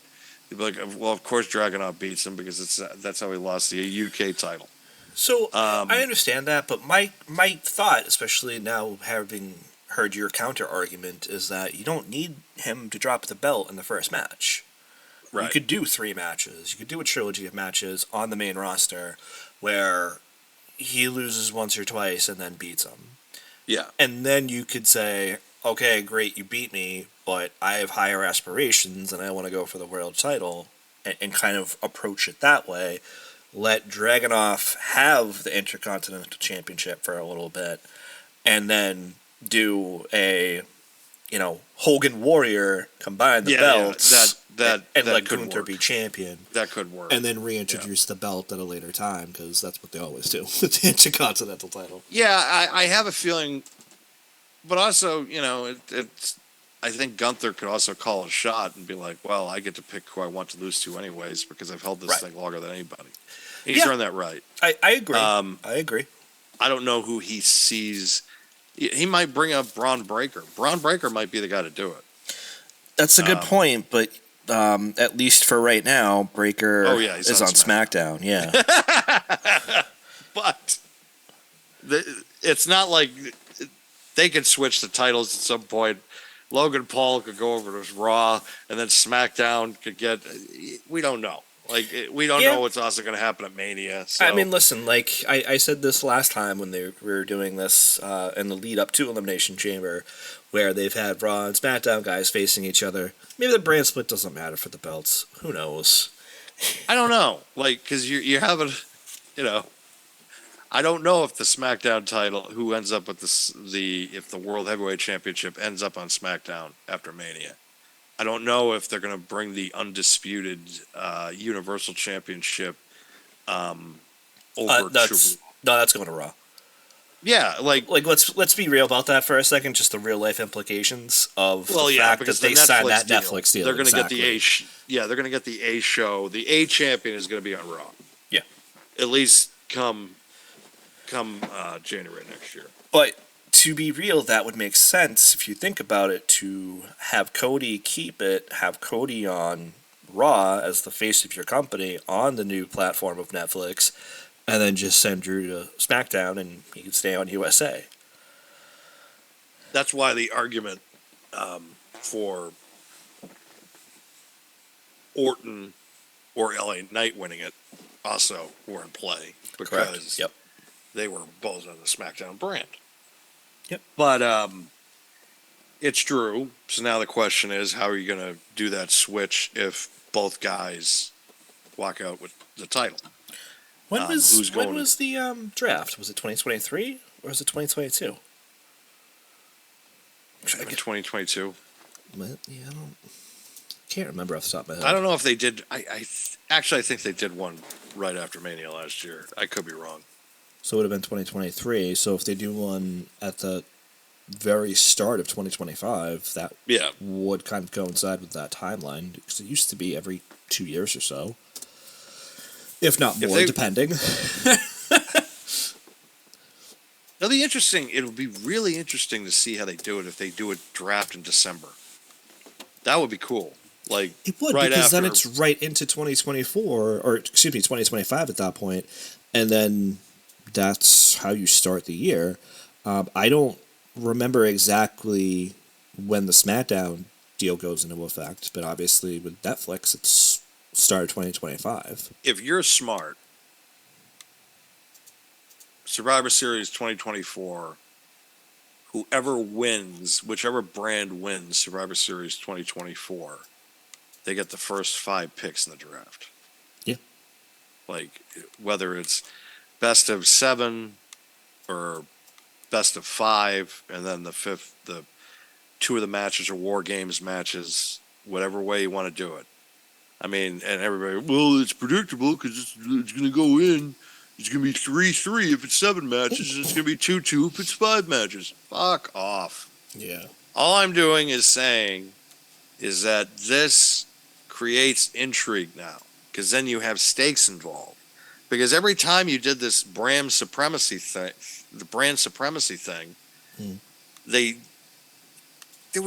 what the fuck did they get from it? Did they get a trophy? Did they get money? What kind of compensation did they get? Well, we were able to rub it into people. Who gives a shit? Oh, SmackDown, I won. I was the sole survivor for Team SmackDown 2 years in a row. It's funny talking about this. Nothing. That's the problem. But it's funny talking about it, because I remember when they first introduced Nick Aldis as the SmackDown general manager, and then, maybe potentially having a match, obviously, further down the road. And they just, they're still, frenemies. but it's like they just killed any argument of making it seem like they're going to do at least a GM feud or something like that, or a match. Which, Adam Pearce, like, I don't know if he can still go. Probably, I'm assuming. Nick Aldis is not that old, despite how old he actually looks on television, ironically enough. But, like, they could have done that, and then it would have had better incentive than, the Survivor Series matchups where it was like, red versus blue, and, like, who gives a shit? Like, yeah, nothing it's just, to it. I never cared. I never gave a shit. It's like, there's no stakes in this. And, I mean, brand supremacy. Like, well, what's it going to be? Well, what's it going to be like? Well, it's brand supremacy, and then what? Do you want it to be like what baseball did for a long time, where it was the All-Star game? Like whoever wins the All-Star game and gets home field advantage in the World Series. It's like, no, but I want at least to have some sort of stakes to be invested, because it's just a bunch of team matches. The ones in the late 80s, early 90s, all those shows, they at least had storylines involved because there were people that were feuding with each other. Well, they do now, too. For the past 2 War Games matches, they've had storylines behind them. But I'm just talking about in years in past. Those periods, I get it. And it was just... Because it always bothered me, and it was always a discussion I used to have with a mutual friend of ours. Because we would just be like... Can't they just do something like a San Martino Memorial Cup or something just to give some sort of value to this thing? Like it's like the NBA in-season tournament. Because they get some type of cash reward out of it. Right. Guys get a bonus. And maybe that's involved. I mean, that's how you should do it. The AWA at one point did the Team Challenge series. Late 80s, early 90s. The thing about the trophy aspect of it, though, because going in line with what you're saying, they do have the Andre the Giant Cup. They do have the Dusty Rhodes, tag team Invitational Memorial Cup, yeah. And like, that's all well and good, but even to that respect, like, what's the point? Like, I get it, it's a trophy, but like kayfabe is a thing. Let's be real for a second, So okay, I mean, what you could have done with the brand supremacy is saying like, just using it as an example for a second, is in a couple of months your team is guaranteed the last few spots in the Rumble, like something to that effect. Whether they win or not, like obviously you could build that into a storyline as well, depending on who the last remaining people are on any given team. You can't really do that now because it's War Games and not actual, Survivor Series elimination matchups. But back then you could have. So I agree. It's just like what's the actual incentive to winning some of these things at times, to the point of like, like again, like looking at CM Punk. Like had he not been injured, he's probably in Elimination Chamber. Not much of an incentive, but maybe you give that to every runner-up in the Rumble. So at that point, I mean, Drew McIntyre does kind of make sense, ironically enough, because Punk was injured and then he was the last guy. So they could do stuff like that. Just doing that builds storylines, and it also makes sense from the perspective of it keeps continuity in a lot of these cases. And, Survivor Series teams in the past, notwithstanding, again, War Games having it a little bit different now, but it's just another layer to kind of produce other storylines and more storylines. So looking at like this past year, obviously, Cody's team won. He was like number 15. It's like, well, why the fuck did I go through War Games? Right. Aside from why am I match. doing this? Yeah. And it's like, okay, you can make the argument that now there are more grudge matches, have more storylines, there's more of a build-up. But in those years past, man, like, red versus blue. It's like, I don't care. It's so, it's just, there's no incentive to it. It's just, there's no reward at that end of the tunnel. And that's what I kind of got from that era of just like, brand supremacy. Well, we're supposed to care. It's like, no, we're not supposed to care. It's obviously you don't. Well, here's another example, right? So I brought up Andre the Giant, okay? That battle royal. Didn't frickin' Madcap Moss win that one time? I believe he did. Yes. Yeah, what's he doing? Released. Exactly. So what's the incentive of it then? It's the same thing. Oh, okay, Fabe, you got a nice championship trophy, cool. That I think Corbin like destroyed that year. Like, okay, cool, great. What's the point? Like, if you're gonna like push the guy, that's one thing, right? Like if you win the Under the Memorial Championship Cup, whatever it is, whatever you want to call it, then okay, cool. You're gonna get, since it's like a meh thing, if you think about it, it's kayfabe, like I said, then maybe you get like an intercontinental title shot. Like stuff like that adds to it. It adds to the value and having an incentive to win these matches or win the Battle Royal, whatever the case may be. And that's more meaningful than this kayfabe championship that they're destroying on TV like a week later because Baron Corbin has a feud with them. Like, Right. great, cool. Corbin still sucks. All right. I admit him and Braun Breaker are funny. They are funny, and I actually like that tag team. Yeah. But they're fun tag team. But Corbin at the point where I'm talking about with Madcap Moss was just awful. No, that sucked. That was sucked. terrible. And then they put him with JBL, who still couldn't fucking save him. Poor JBL, man. You thought about us in the shower? Like that I thought that Oh was my god, that was absolutely hilarious. hysterical. Yeah, it was. Like, It was. It's just... Why are you thinking about us in the shower? What the hell is that? I admit that, I did enjoy Baron's run, albeit how short it was, with JBL, and having JBL back on television for a little bit was So real great. fun. But man, even JBL couldn't save him. It's just so bad. You know who I am? I'm a wrestling god. I can get anybody over. Yep. Except Baron Corbin, who is not a modern day wrestling god. Not a budget. Sorry, JBL. Oh man. God, that. All right. Every time that he would say that, every time we would say that, we would just look at him and be like, "You're not, though." I would just be like, "Bleh." not when JBL said it about himself, but when he said it about Corbin. I should clarify that. Yeah, just oh my god. All right, so just a quick recap so far for those keeping score at home. The Tag Team Championships for the women's division was on the line in the pre-show. That was won by the Kabuki Warriors, who retained against Inley Hartwell and Candice LeRae. Show opened with the women's Elimination Chamber match. That was won by Becky Lynch. We have a segment still to talk about. That was right after that. We'll talk about that in a second. We had the men's undisputed tag team championships. Champions retained the Judgment Day, Finn Balor and Damian Priest against, I forget what they're calling themselves now. I apologize, but Taylor Bate and Peter Dune. And then we had the men's Elimination Chamber match. Kevin Owens, Bobby Lashley. I almost said Sami Zayn. I had so used to saying KO and Sammy. Yep. So KO, Bobby Lashley, Randy Orton, Drew McIntyre, who was the winner, against Logan Paul and LA Knight. LA Knight was set up for a new feud with AJ Styles. Probably not new for AJ Styles, but maybe for LA Knight, who's probably like, who the hell are you again? And then the main event was the Women's World Championship. Rhea Ripley retains against Nia Jax. But we still have to talk about that one segment that we kind of skipped over because it was not really a match.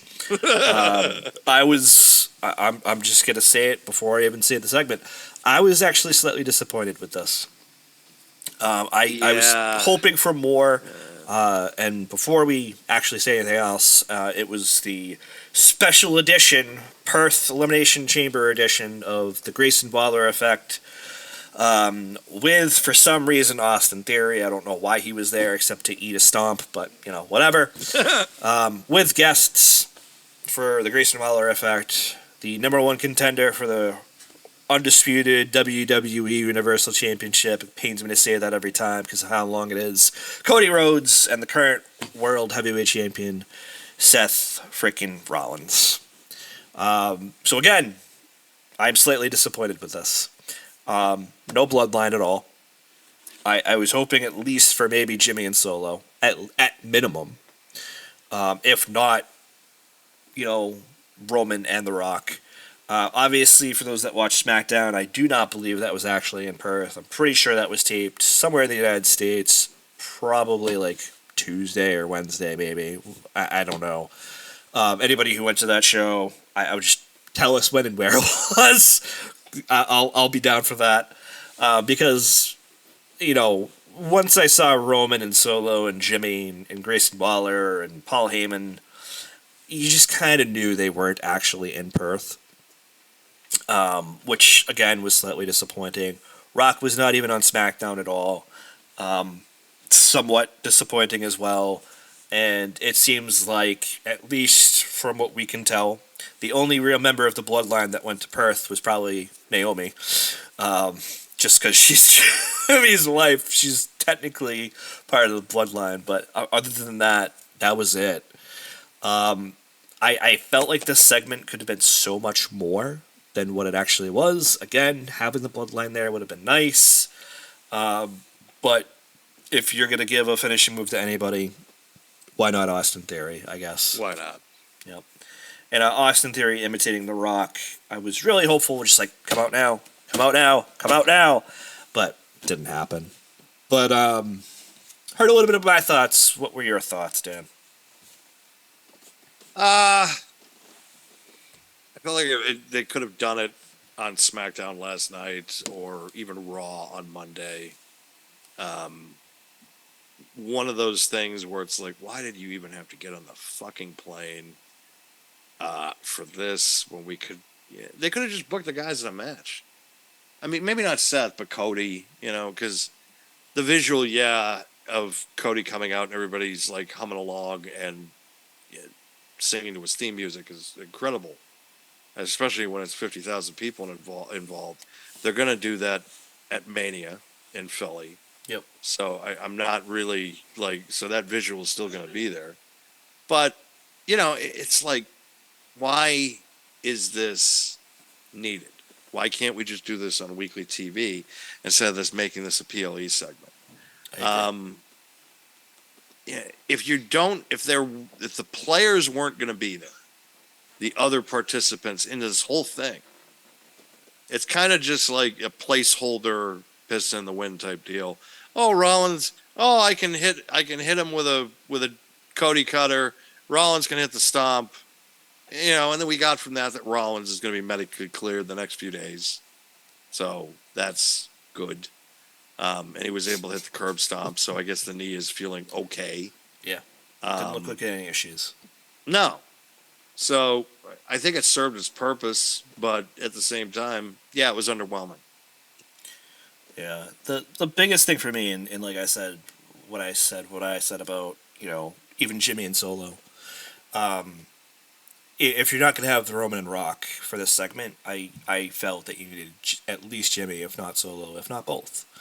And that would have served some better purpose than it just being Theory and Waller. I think Jimmy can't really travel right now due to You're probably right. Reasons. Yep. Fucking reasons. So it's like, I'm not gonna. So he couldn't make the trip, but Solo could have.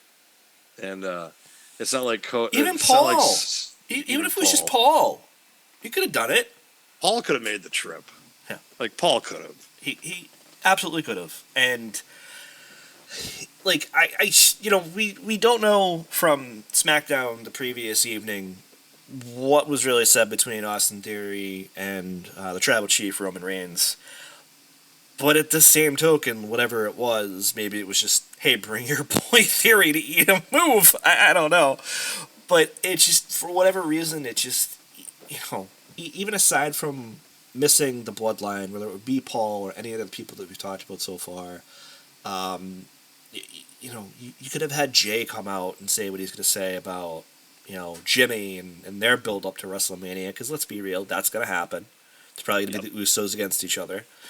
And I just felt that if you were going to do this way, I 100% agree with you that they could have just done it on regular television last night. Yeah, it's just, I feel like that, all right, you want to have Cody come out. All right, we'll book him for a fucking match then. Like, why do you got to waste this? Because TV segments sometimes on PLEs just don't translate. This is another one I feel like it just didn't translate. They just wanted to put those guys together in front of a stadium. Yeah. So, I mean, so, good. So the comments you said earlier, actually, which ironically was kind of funny enough, when they said, "Why'd you fly them out there?" That's kind of how I felt about Cody and Seth. It's like, like, what was the point? It's like, what the fuck? It's like, why did you do this? Like, I understand with Waller because he's from there. Right. He could have, if you wanted to, you could have had him host have him host a segment with people that you knew were going to fucking be there anyways. Right. Yep. And instead of just like, all right, well, we'll send Cody and Seth. If they're not having a match, why are you doing it? Like, fuck it. Forget about it. Like, even if it's just like a match, like here's the thing that really irked me the most out of this entire segment, and it would have been a perfect segue, again, if he was there. You just challenge The Rock. Have him come out. Have an impromptu match. It could be a DQ. It could be a no contest. It could be anything. It doesn't really matter. It could just be a street fight for all I really care. That would have been a perfect segue. Because from now until Mania, you have no way of really doing that match unless it's on TV. Which I'm just going to bottom line it right now. Would be incredibly stupid. Unless you're going to do it after. Which, okay. But I don't know that kind of window if you're going to do it before or after WrestleMania. Because if you do it before, it's on regular television. If you do it after, it just completely dilutes everything you've been doing. Because then it's what, at Backlash? It's at Bash in Berlin? Like, where does that take place? Probably be the best show to do it would probably be SummerSlam, because that's the next big of the 4 pay-per-views that WWE does. And I literally just can't imagine that being anything other than another main event at WrestleMania, where it's Cody Rhodes against The Rock. Or it's a tag team match, because it seems like Seth Rollins and Roman Reigns want to insert themselves into something like this. Which, as the 40th anniversary of the first WrestleMania, is probably something they should consider, having it be, and we've talked about this before, just a flashback where it's a tag team match for a main event. Which arguably should be the main event of night 1 if you're going to do it that way. But then all these other questions come up of how you book the other matches. Obviously, Cody and Roman are going to be night 2, but where do you then book Seth Rollins and Drew McIntyre?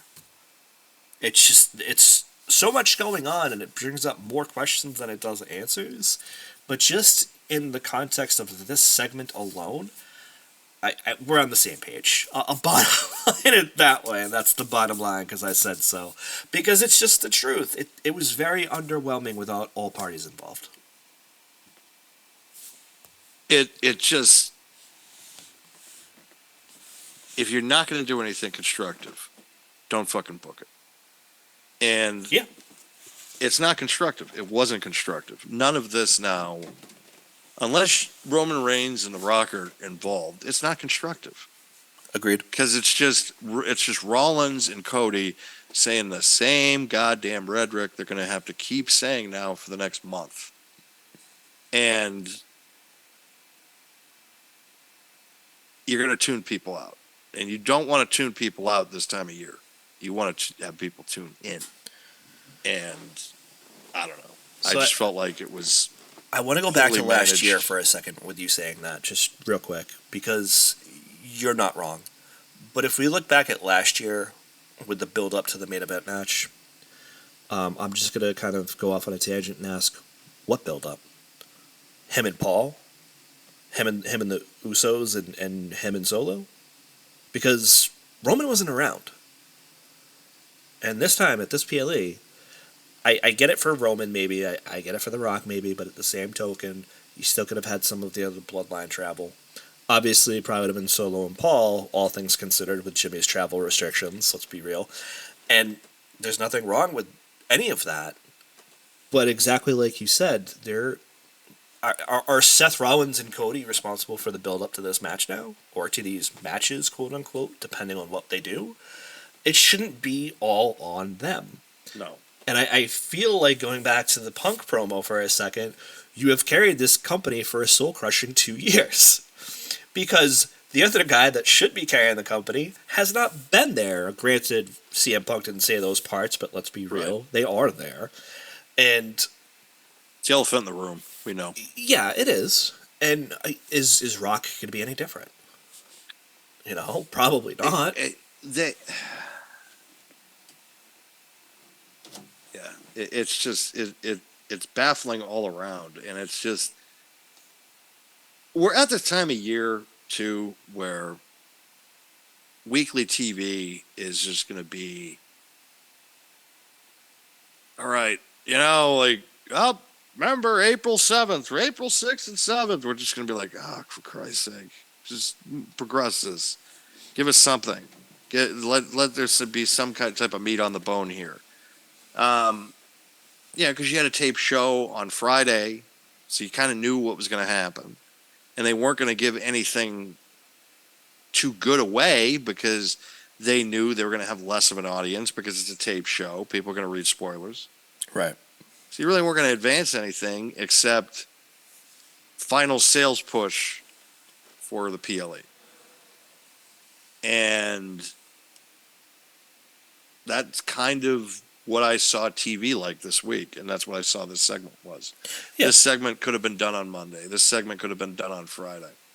And for them to just be out there, and it's just like, oh, yeah, Seth and Cody are in a suit. Who gives a shit? I mean, like, the funny thing is, like, they weren't there. No, I don't want to hear about it. The funny thing was, they weren't bad promos. No, they weren't. You know, and they weren't. The fact that we're like, yeah, we hate it, it's just funny almost in a way. Yeah, it's just we're just because it's the same fucking thing they've been saying for weeks. They're using the same regurgitated lines, they're using the same verbiage, and it's just boring. You get to a point where it's just like, all right, I know. Finish the story. Finish the story. Finish the story. Oh, man. The shit talking against The Rock is pretty funny. I will admit that. It's great. But to your point, yeah, he's always going to be saying that story shit. It's always going to be, what do you want to talk about? It's always going to be stuff like that. It's always going to be, I am a visionary. And it's not Cody's fault. It's just they don't have anywhere to go. It's not even just Cody, though. It's Seth, too. I'm a visionary. I'm a revolutionary. And, like, okay, what are you revolutionizing right now? The injury list? There has to be some type of movement on this. There has to be some type of twist, because for the next month, it's just going to be like this droning out of just being like, oh my God. Yeah. Because we're going to have to watch like 25 hours of TV for the next 4 to 5 weeks. And it's just going to be.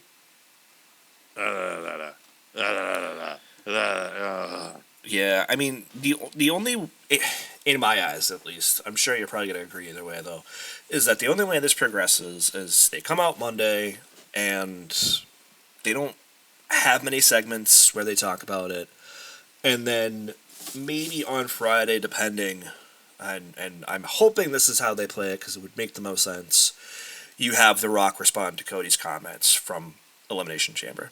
Right. And I feel like that is the most logical step forward. And I feel, again, that my only issue in doing any of this is this cannot be on free television. It cannot. And it would have to be maybe night one in a tag match, probably is the most likely solution, in my opinion, especially given the comments that all of them are saying, is that it's Cody Rhodes and Seth Rollins versus The Rock and Roman Reigns at night one. And then the only thing that makes sense to me. Yeah, and then if you're going to do a night two, you have to do probably the 2 title matches last at that point. So it'd have to be, or maybe you do Seth Rollins in the night so he can be in Cody's corner for the main event. I don't know. I just don't. And that's, again, like you just said it, you agree, like that's really the only way we can see this going that's going to make sense.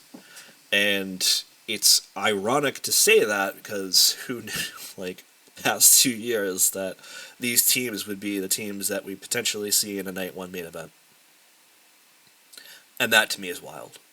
Because not only would potentially that'd be a huge swan song for 40 years of WrestleMania, number one. But number two, then you have two superstars main eventing 2 nights of WrestleMania with Cody and with Roman.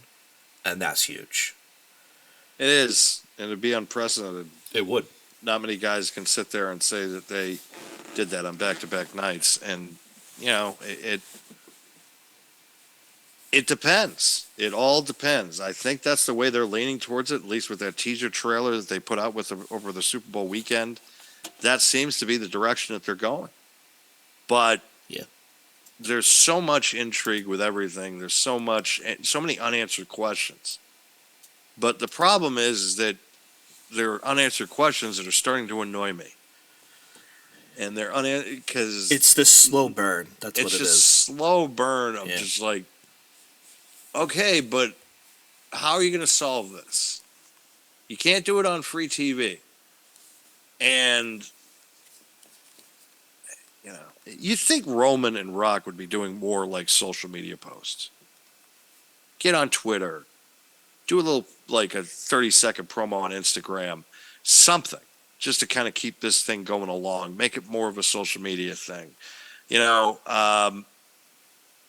Rock is doing a personal appearance somewhere and Cody just shows up. You know, just things that just to keep kind of intrigue going. Yeah, okay, you're not going to do TV every week. We get it. Right. You can't do TV every week. Fine. But at least do something during the week to keep people interested, keep people invested. I'm not hating the booking. I don't hate it. I'm just wondering where it's going and trying to come up with things that make sense. And because the whole scenario at certain points hasn't made a whole lot of sense. And now we have Cody Rhodes just being like, tonight, look, I'm challenging The Rock. It's like, okay, when? For when? Yeah, exactly. When the fuck are you going to fight him now? Like, you going to do it on TV? Because that would be dumb. The thing for me about that entire segment, and that's why I started laughing, is because he started to bring it up in his promo about why he left the main event and then came back, and then he immediately dropped it. Yeah. He didn't discuss it at all. And I'm not going to lie, like I think that's the right move anyways. Number one, because if you talk about it, you're probably going to... I'm just going to say... I'm going to say it this way. Exit kayfabe, right? Because let's be real. There are probably some kayfabe situations and some that are not kayfabe situations. And we've talked about this for the past couple of weeks since we started doing this effectively, really, where I feel that some of this is from the fans, right? There's so much outcry that they do not want The Rock in the main event, and you're putting like this bag over Cody and like trying to get him out, or the hook in the stage and just pull him out of there, and nobody wanted that. And it's because you have built Cody up to be such a talent and the face of the company. As I already said, the CM Punk promo, he's been the face of the company for a soul-crushing 2 years. Like, all of that makes sense. And then to throw The Rock in at a random point, the time would have been last year. If they were going to do this, it would have been last year. That's been discussed. The Rock has said what he said about that, potentially, and it didn't happen, whatever. But just because it didn't happen last year doesn't mean it should automatically happen this year. That's the first thing I'll say. And the second thing I'll say is this. If you're going to build up somebody to be the face of the company, you don't just immediately exit that strategy at the expense of a guy like Cody Rhodes, number one, to throw in a guy like The Rock, who has not wrestled a real match in God knows how many years at this point, and a guy that probably is not going to be able to give you the same level of competition or entertainment as a guy who is shy of 40 still.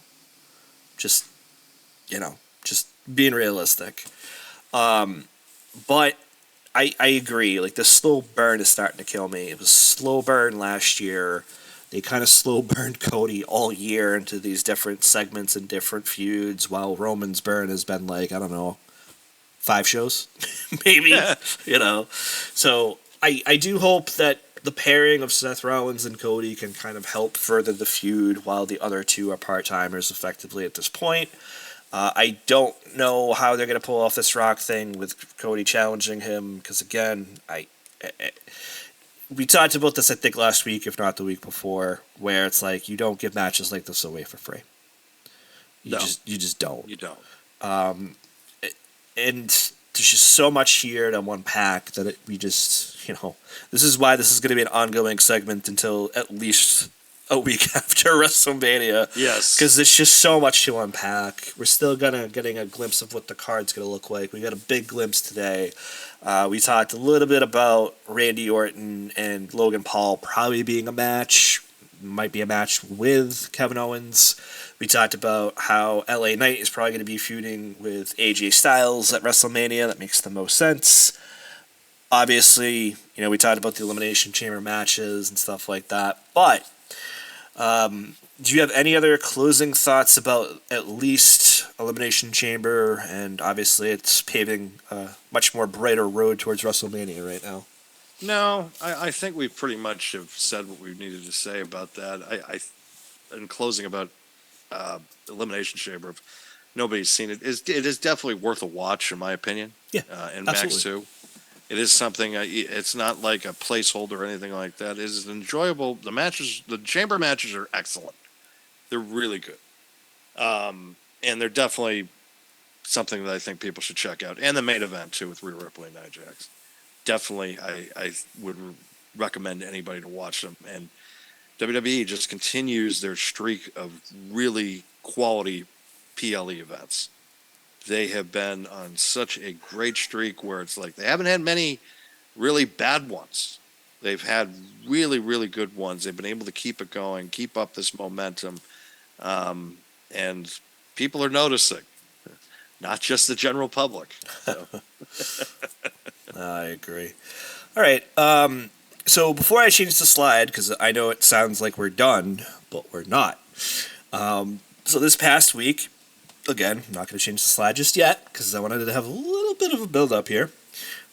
We like, on this show, to occasionally shit on Dave Meltzer, if you guys have not realized that.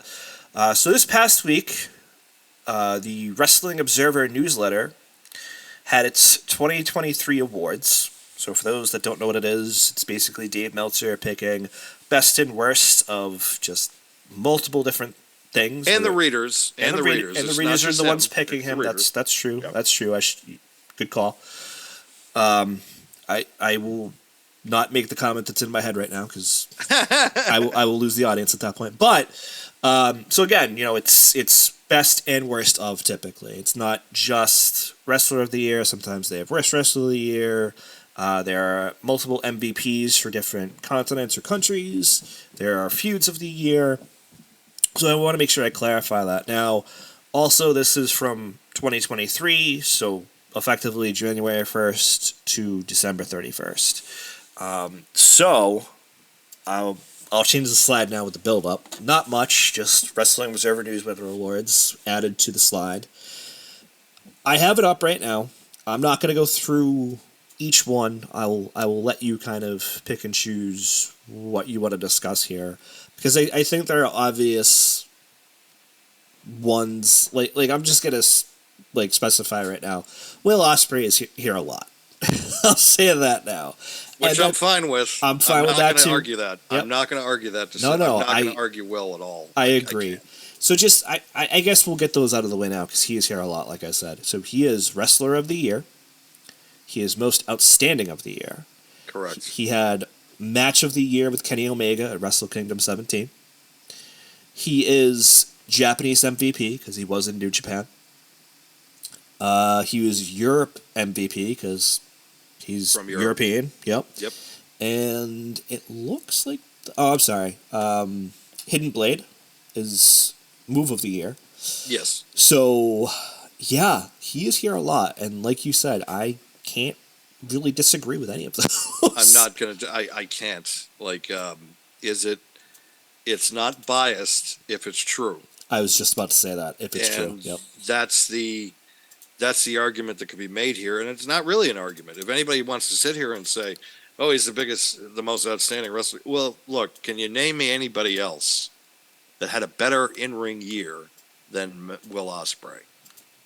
So let me jump into that comment just for a second, because I know we probably have a very high wrestling IQ number one between the two of us, but also I just want to clarify that, like, if you don't know who Will Ospreay is, you need to watch other things other than WWE. I apologize for those comments because I know there's people these other this promotion sucks, and dude, like, there are some that I agree. And one of them is on this list more than once, I feel like, and other promotions are on here as well, not just AEW or NWA or New Japan wrestlers. There's a lot of WWE stars here too. But again, like, if you want to be entertained for something outside of WWE, look up Will Ospreay. That's all I'm gonna tell you. No, I don't disagree with it. I'm not going to argue with him winning those awards because it's like, yeah, he deserves them. It's not biased if it's true. So he's earned that right. He's one of the best performers on God's green earth right now. He's making a lot of money now from AEW, which is great for him. He put in his effort this year to really get a big payday because considering the fact that he knew his contract was up. He knew he was going to get money from somebody. Somebody paid him. They paid him a lot. So I think a lot of people in the United States are going to finally find out this year just how good Will Ospreay is. And is he for the right company? I'm not going to make that call. I'm not going to make that argument. I'm not going to make that decision or kind of criticism. Do I think he should have been maybe went to another company? Yes. Because I feel like that he would be booked to where he should be booked, which is at the top of the card and not dealing with somebody that may forget about them in 6 months. And that's all I'm speaking the truth here, people. I'm just going from the track record, okay? And I'm not trying to shit on them. I'm not trying to sit here and be like, oh, they suck, or this guy does that. The proof is in the pudding this year anyways with the awards. We'll get into that. Yeah. But listen, like, let's stop for a second. There are a lot of AEW on this list. Yes. Talent-wise. It's just, when we talk about the overall promotions, which we'll do in a little bit, that's kind of where that difference comes into play. Correct. And I think clarifying that now is probably a good thing. And why don't we do that first then? Why don't we go through some of these that have AEW talent? Because there are a bunch, right?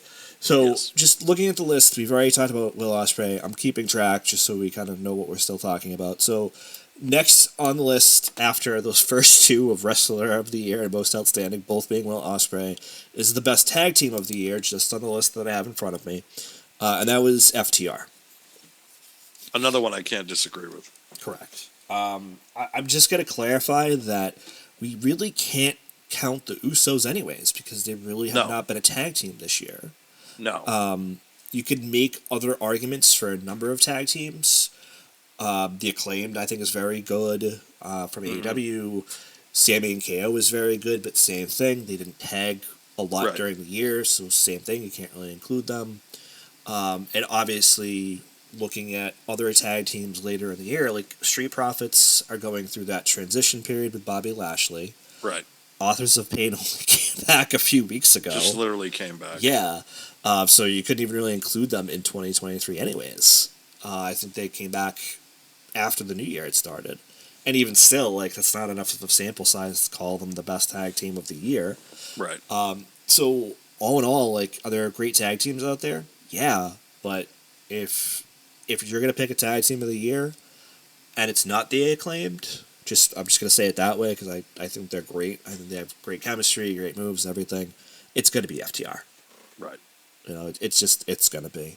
So same thing, promotion-wise, if you have not checked out AEW and you have not seen FTR, who actually used to be in WWE, including other promotions. Bible, yes. Yep, check them out. Best on interviews. I thought this one was a little surprising. Best on interviews is Eddie Kingston.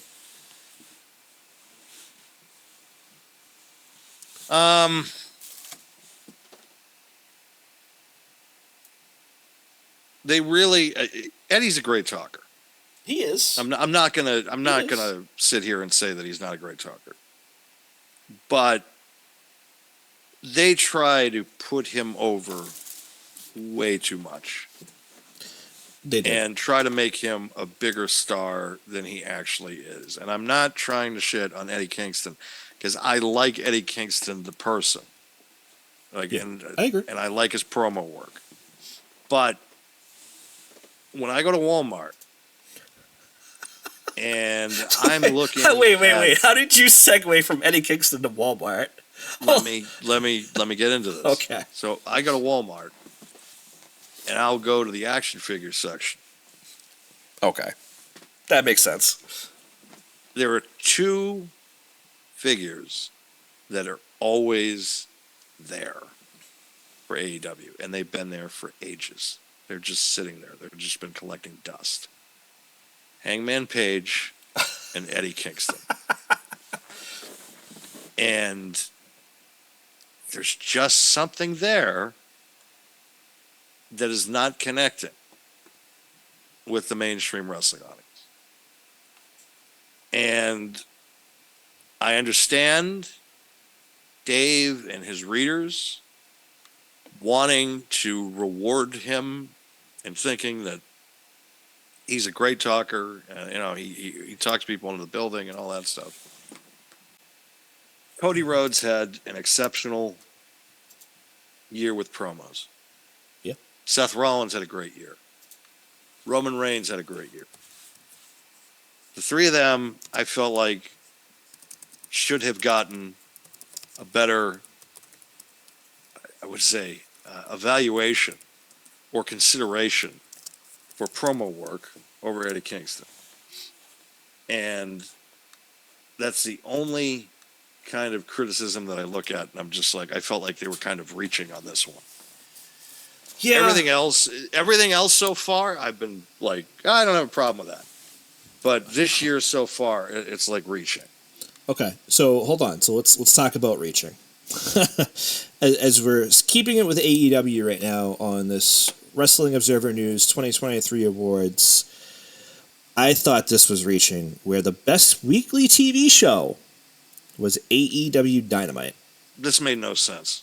Yeah, I agree. Considering the other awards that went on, this made no sense. And the fact is that AEW TV this year has taken a definite step back from years past. Agreed. And again, I feel like they're reaching, and they're trying to give it's like a consolation prize, right? I mean, is it something that Tony is going to recognize of now, where they mention because he used to do it like, oh, best booker of the year, like anybody gives a shit. I was ready to put out fucking banners over at Daly's place that just said Booker of the Year 2022, Booker of the Year 20, best wrestling show on TV, weekly TV. I mean, hey man, I was sending the memes when this list released because of how he was not Booker of the Year this year and was not Promotion of the Year this year or anything of that like. But they were weekly TV show of the year, which makes no fucking sense. Yeah, I agree. The maybe Raw or SmackDown was not the best show on TV, but you know what? I thought NXT has had a hell of a lot better year than what anything AEW has done. Yep, 100%. The one thing I would say that I feel is in detriment to Raw is the 3 hours. Yeah, that's the only issue. I think that's the biggest issue. SmackDown, the thing with SmackDown is it's tough because Roman's not there. They had an absentee champion. Yep. So the only thing that I could think of is NXT. Which I would argue, like you did, is better. Which I argue is better than anything. But I also think too that Dave's readers and the Observer, they probably only watch Dynamite every week. Like they might check That's in what I was every thinking, week, too. once Yeah. on occasion. So that might be the only consistent show that they watch every single week. So that is my only explanation for this, because other than that, it's another reach. Yeah, I agree. All right, so moving on. Mexico MVP. I don't even know who this person is, so maybe Viking Del. no. That's the Hodge Award. Okay. Mexico MVP is Mystico. Yeah, I'm familiar with him. Okay. Not too familiar, but I'm familiar with him. All right. So we'll skip that one. Yeah. Your Mexican MVP for the WO 2023 awards is Mystico. Sorry, I don't watch Lucha, people. Like, what do you want from me? Like, Lucha Underground is Yeah. so underrated, but it's just so niche. no, too. this isn't Lucha Underground. This is either like okay. CMLL or like Oh, AAA jeez. or something Okay. of that nature. All right, so I'm sure this one probably got like no votes then, except for him. That's why. Yeah. All right, so the Hodge Award, you just said him, non-heavyweight MVP El Hijo del Vikingo. Listen, funny enough, I've seen a few of his matches. They are good. I just, it's something about it that I He's just going to be in a can't wheelchair get by into. the time he's 30. That too. If you were gonna have a Hodge Award, since this was what we're talking about right now, or a Mexican MVP, like Mysterio is always gonna be in the conversation. Right. Dominic not so much because Dominic is born and raised in the United States. I think Ray is too, actually, if I'm not mistaken. But there's that Yes, chance. I think he is. Okay. But you could go Santos, maybe. I think Santos could fit in either of those categories. You could go Dragon Lee, who is just very, very fun to watch. Right. You could go with a lot of people. I don't hate this one, though. Vikingo is a great talent. No, it's not a reach by any means. No, it's not at all. All right, so staying with AEW, we'll just keep going through those. Most improved, Julia Hart, TBS champion. Yeah, that's fine. I agree with that. I would not be surprised to see Jade Cargill on that next year. I wouldn't be surprised either. Yeah, it just makes the most sense. Most improved Jade Cargill. I'm sorry, most improved Julia Hart this year. I think is really the right answer. Honestly, right. I don't think anybody in WWE has needed a huge improvement per se. No, I wouldn't say if that there either. would be one, it would maybe be Maxine Dupree, but I feel like she's getting there still, not as improved as Julia Hart would be. Again, sticking with AEW, most charismatic went to MJF. I don't hate it. No. I think it's weird for it to go in charismatic, but I still don't hate it. No, I don't hate it. Yeah. All right, so we'll just keep going then. Ironically, Bryan Danielson Award, best technical wrestler. Who do you think that went to, Dan? Bryan Danielson. Yeah, could it be the guy that the award Are is you named after? fucking serious? I swear to Dave? God. Yeah. Yeah. I looked at that and I literally just like, I don't know. I don't even have the words, like gagged maybe. I think, what did he wrestle like clean health? Like 4 months? If that, yeah. For the whole fucking year? Like, come on. Yep. You couldn't give it to, like, all right, fine. You're not going to give it to anybody in WWE, but you could have given it to somebody else in fucking AEW then. Like, there's got to be another technician. There are guys. There are guys. Sabre Jr., somebody. There are guys in WWE that I think could have gotten it. There's guys in NXT that I think could have gotten it. Yeah, that's true. But like, I understand if they needed to do one to kind of keep one in house. Fine. Right. Even though there is a argument that can be made that he's one of the few guys that still actually is a in-ring technician, where everybody else is just, gymnastics and that type of stuff. That's a fair argument. But I just feel like that this is another reach, because it's like, this is a big reach because he didn't have a full year. Yeah, he didn't have a full year at all. Yeah. If it was more than 6 months, I would have said fine, but it definitely wasn't. And even at 6 months, you have guys that are good technicians in the ring that have definitely been putting in the work more than Bryan Danielson has. And it's not a knock; he was hurt, but no, but not still, a knock. It's just didn't make sense. No, it doesn't. It doesn't make sense to me at all. Yeah. All right. So next one, Bruiser Brody Memorial Award / Best Brawler. I like to call this the best bleeder, John Moxley. Yeah. Of course. Fine. I don't hate it. Yeah, that's what I was gonna say. I don't hate it, but the noodles and the top of the head just make it stupid for me. Yeah, it's just it's gratuitous and stupid. It is. Whatever. Yeah, 100%. Best high flyer or best flying wrestler, I should say, is also Vikingo. Of course. I don't hate it. I mean, don't hate it. Like you said, the guy's going to be dead soon, but yeah, it's just, or kill himself from an injury soon. We should say. Yeah. We should clarify that. But yeah, it's just I didn't hate this. I don't even know what equivalent would be for a high flyer in WWE. There's some, sure, but not to that extent. Right. So I had to go with it. Most overrated, you could probably help me with this one, was Sonata. I don't even know who the fuck Sonata is. He was New Japan World Champion for a time, and it did not go well.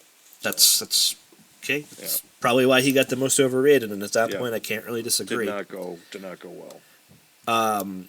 Rookie of the Year, same thing. I don't know this person, but it's Yuma Anzai. I think that's how you pronounce that. Probably Japanese. Probably. Okay. Never heard of him. Best non-wrestler. I literally cackled when I saw this. Don Callis. I don't hate it, but I don't like it. Yeah, Paul Payman's just putting in his best work. That's exactly why I hate it. That's exactly why I hate it. But mind you, Payman's won this award a shit ton. Thing is, I'm okay with Don Callis in the context of his turning on Kenny Omega, right? And I thought that was good. And I liked him with Jericho for a little bit. But all of his angles have been shitty. That's exactly the problem. And Heyman's is just so consistent, and he's so perfect on the mic. Heyman's been great. He's been a part of the best storyline of pro wrestling in probably the last decade. And yet, we're going to give it to Don Callis, who's been in nothing but shitty fucking programs since his... Mind you, because it's just... There's always something that... some of the shit's been snake bitten because of Kenny's health issues and then whatever Jericho's been going through. Right. So, I mean... Some NDAs. Allegedly. Yeah. So it's... I get that. I get why you're trying to be like... But again, I feel like this is another reach. It's just another one. It's just like, well, I got to give him something. Yep. Okay, so then sticking with AEW still, I think they've got a few more. Best TV announcer was given to Excalibur. I don't hate it. I don't hate it. I love me some Wade Barrett though, man. I do too. I love Wade Barrett. I do. But like, I look at Excalibur and I just Sockface, and I just think to myself, it to me it's not a big thing. Like it's not a big like. I'm not mad by it. I'm not upset. I'm not like somebody else should have got it. I'm okay with Excalibur as announcer. Some people might think, "Oh, you're crazy." No, I don't. I don't mind Excalibur. I don't hate him. I do enjoy him. It's just I guess because of the context, and he's able to play off the other guys on the announce table too when he's with them, right? And that's another big one. Whereas the main problem I feel like with WWE in this aspect is they kept changing teams all year. First it was Michael Cole with Wade Barrett, and then now he's with Pat McAfee. Great, that was after the New Year, and then you have KP, you have Wade Barrett, you have blanking on his name. I don't even know why, but you have all these guys. Corey Graves, thank you. Yeah, can't imagine why I'd blank on that name.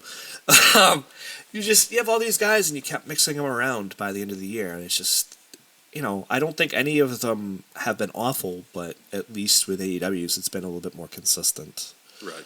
All right, so best major wrestling show apparently was AEW Revolution.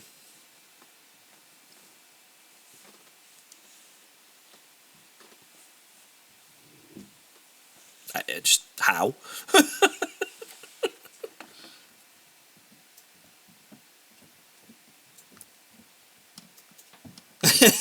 Dan wipes his face like I don't even know what to say here. Oh man. WrestleMania, if like, Revolution was the best. Fucking idiots. Again, they have to give them something. But if you're gonna consolation if you're gonna prize. give them that, why not All In when they broke the attendance records? Like, just kind of weird. They went with AEW Revolution. Yeah, I just. Yeah, I don't know. I don't get it. I'm gonna skip worst TV show because that's not an AEW show. Let's see. So the next one. Who is it? What is it? What is the worst show? We'll talk about that after AEW. Relax. Okay. All right. Worst feud of the year, and I kind of have to agree with this one, just because of the climax of the storyline, was MJF versus the Devil. Oh God, it was shit. So bad. Yeah. So for those that don't watch AEW and you're like, who the hell is the Devil? The Devil was a person that ended up revealing himself, kind of like other storylines that have taken place in other promotions that I will not name, but the Devil ended up revealing himself to be Adam Cole. Right. And this was after MJF had been I believe, Ring of Honor Tag Team Champion, while also being the AEW World Champion with Adam Cole, who then left on injury, and then he came back as the Devil, and then revealed himself. I believe he was still in a wheelchair, actually, when he revealed himself. Bunch of fucking mid-carders he's got in his group, too. Yeah.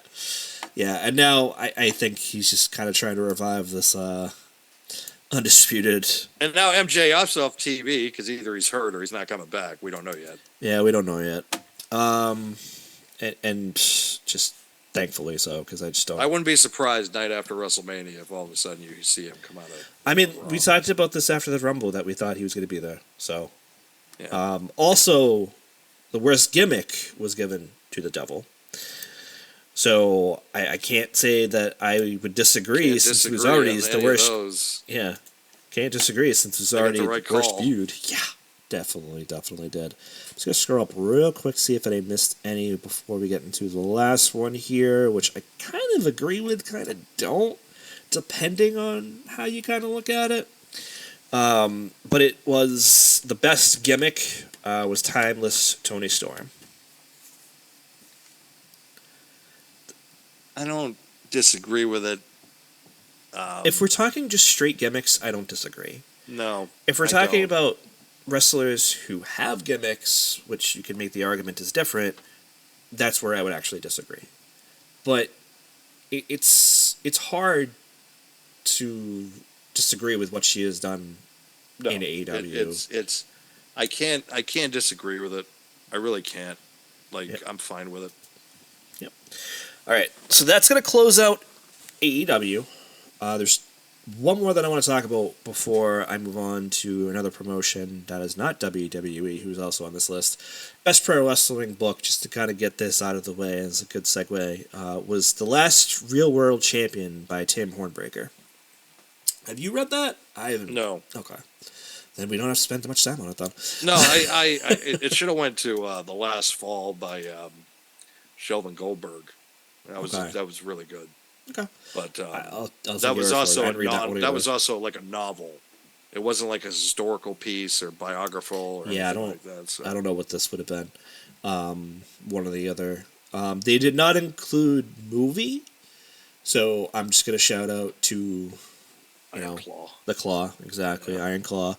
Just because it's not included in this, it's probably not a thing all the time. Obviously, it's gonna depend on the year, but I'm surprised he didn't at least shout it out. Fucking they used to do Best Documentary, too, I think. They have that, but I'm going to save that for last, actually. Okay. Just so we can actually discuss it a little bit. So there are 2 promotions left, since we did this by promotion. obviously WWE's is here, but there's one other promotion that we should probably talk about first, and it was coined the worst promotion of the year, and that was NWA. Ooh. I think it's kind of hard to disagree with that one. Yeah, I can't disagree. I want to, but I can't. Yeah, you want to, but you can't. I can't. totally agree with Like, that. they had a terrible fucking year. I mean, that Coke spot really didn't help. Just saying. Well, Tyrus is champion. Yeah, And you well, got there's fucking that. EC3 I is try to champion block now. that from my memory, thank you, the Tyrus thing, because, oh my gosh. It's just, that was so bad. Ironically enough, they were also the worst television show for NWA Power. Power spelled with 3 R's at the end. Yeah. Can't really blame for that one. No, I can't disagree. I can't. I want to again, but I can't. I don't. I don't. You know, you kind of just explained multiple reasons why, so Yeah. we're not going to go there. However, the best promotion of the year, switching gears, was none other than WWE. First time in 23 years. Yep. I can't imagine why. Maybe the fact that they have somebody new in the head of creative by the name Competent, of yes. Paul Levesque. Yeah. Who, Paul Levesque, ironically enough, I believe is also the best booker of the year. Correct. Booker of the year. Yep. I feel like he has just turned this company's fortunes completely around. And I think both WWE and Paul Levesque are both deserving of both awards. And I guess we'll talk about him now. Promoter of the year is Nick Khan, who, for those that don't know who that is, took over the reins effectively from Vince McMahon. I believe he is president of WWE. I know he was a capacity of CEO kind of at one point, or co-CEO. He's with been the genius behind them financially, which He has, he's absolute. I remember when he got brought in, and people were concerned. They're just like, "What's he going to do?" And I'm just like, "I don't know." yeah. Everything he has done has been for the better, Yeah, and I think he that has if Vince modernized is- that company. Yeah, not only modernized, but I feel like he's more level-headed with the decisions that have been made since Vince left. And one of them being CM Punk. Oof, Just that was saying. a big one. That That was a fucking big one. I think because if I Vince is still remember- there, he doesn't make that move. Well, that was the big report that came out after that was when Vince. It came out that Vince had no idea that was done. None. He had no say in it knowledge of at it. all. He Yeah. had no idea it was happening until it happened, and that to me was very telling. I'm just like, oh boy, like this is his baby, and they're pretty much just like, that's it. Like, that's when I knew all bets were off, and they're willing to do business with absolutely anybody. Yep. And then, of course, they bring in Jordan Grace for the Royal Rumble. It's been very weird. Like, they're working with other companies. They're kind of bridging the gap Well, they with did it- talent that you never thought would be back. they did it the year before with Mickey James, though. Yes. when But she that was more of was- a make good. Correct, and I agree with that. Because So- not only are you getting notoriety, though, Yeah. but you're doing right by Mickey James. And you're kind of selling TNA a little bit, or Impact at that point. Right. Whereas now, listen, Jordan Grace, I would not be surprised to see in WWE in the next couple of years. I wouldn't be surprised if it's sooner. Yeah, that's Considering of what also they're true. dealing, considering what they're dealing with now with the Scott D'Amore situation, where Yep. a lot of the talent are pissed off that he got let go, and apparently there was a letter that was sent out, and pretty much they laid down an ultimatum. They just had a pay-per-view over the weekend. Yep. But you know, they're all the gains and everything that they made last year, they're in danger of losing those tenfold. Oh yeah, 100%. And that is something that the company Anthem can look at themselves in the mirror and say that we blew this up. Because the reason that a lot of that talent was there, the reason a lot of the gains were made, was because of Scott D'Amore. Yep. And he went in and said he wants more money to try to get, which you need in this market. Yeah. You're competing against two giant great white sharks with WWE and with AEW. And New Japan probably has more money than you guys do too. Probably. And it's difficult. Yep. And now they're in a position where they might lose their best talent. And they're going to go elsewhere. Jordan Grace, probably, she might be in the company within 6 months. We don't know. Yeah, who knows? It's tough to say. It's really hard for me to decide where to go from here, obviously, because there's a lot of good and bad with some of the rest of the awards. But when we talk about biggest box offices for certain companies, the biggest or best box office draw was none other than Roman Reigns. I'm a little conflicted with this one just because he isn't around as much as a lot of other talent, regardless of the company. But I mean, man, he puts the butts in the seats. He gets the views. He does. He's able to do it. It's tough to argue. It is 100%. And I remember we talked about that last year on the other show we used to be on, where I believe he won that year too. He did. Yeah. So that one is always a little bit tough because of the fact that I almost said Cody, that Roman is so part-time now. But like I said, he sells tickets, he gets views, he sells merch. It's really hard to really argue that. To really change gears here for a second, because I actually agree with this one. The most underrated was given to Chad Gable. Correct. Yeah, I 100% agree with that. He is considerably underrated. He absolutely is. I mean, those matches he had with Gunther, especially at the tail end of the year, just... Oh, those are great. You made it believable that he might win. Yes. He did. And literally, I want to see them, that faction, that stable, whatever you want to call them, of the... him and Otis and Maxine and even Akira Tozawa. You want to see the Alpha Academy do something good. I just don't know what that's going to be. I don't know if he is going to be a singles champion at one point. I don't know if they're going to be tag champs again. Who knows? But I really agree that Chad Gable is just really underrated. The next one will be the feud of the year. That was Sami Zayn and KO against the Bloodline. How do you feel about that? It's kind of done by April. Yeah. Mind you, it was a short window. Right. I mean, you could say that there was a lot of emotional chargement in it. Correct. Yep. So from that perspective, I could say, yeah, okay. And it probably did some of the best business that they did. Yeah, I would agree. At least for the year. But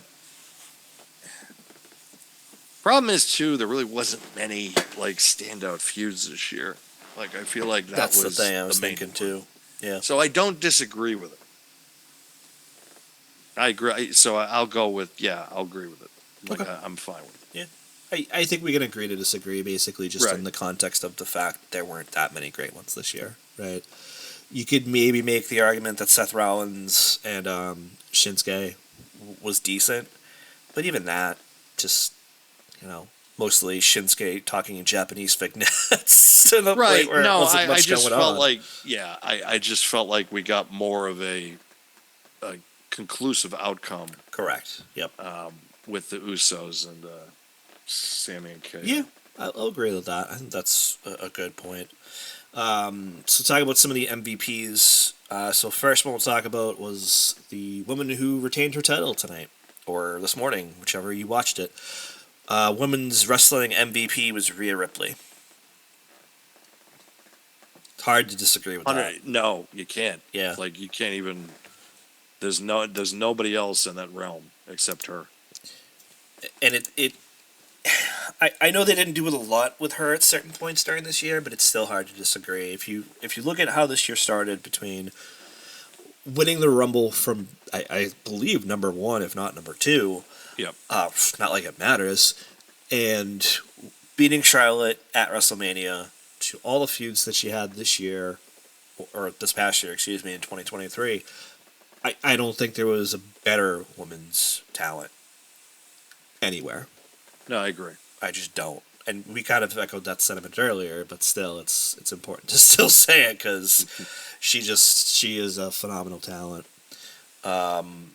The next one is the U.S./Canada. I don't know why we just can't say North American except Mexico, but hey, whatever.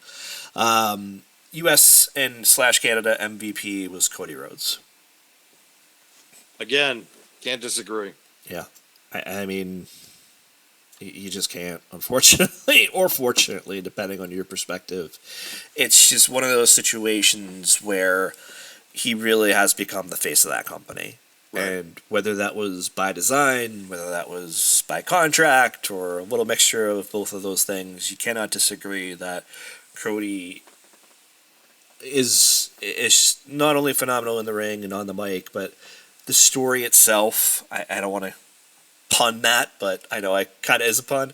The story itself is just phenomenal. To leave that company, come back, and now be Wrestler of the Year in at least one facet is just very telling.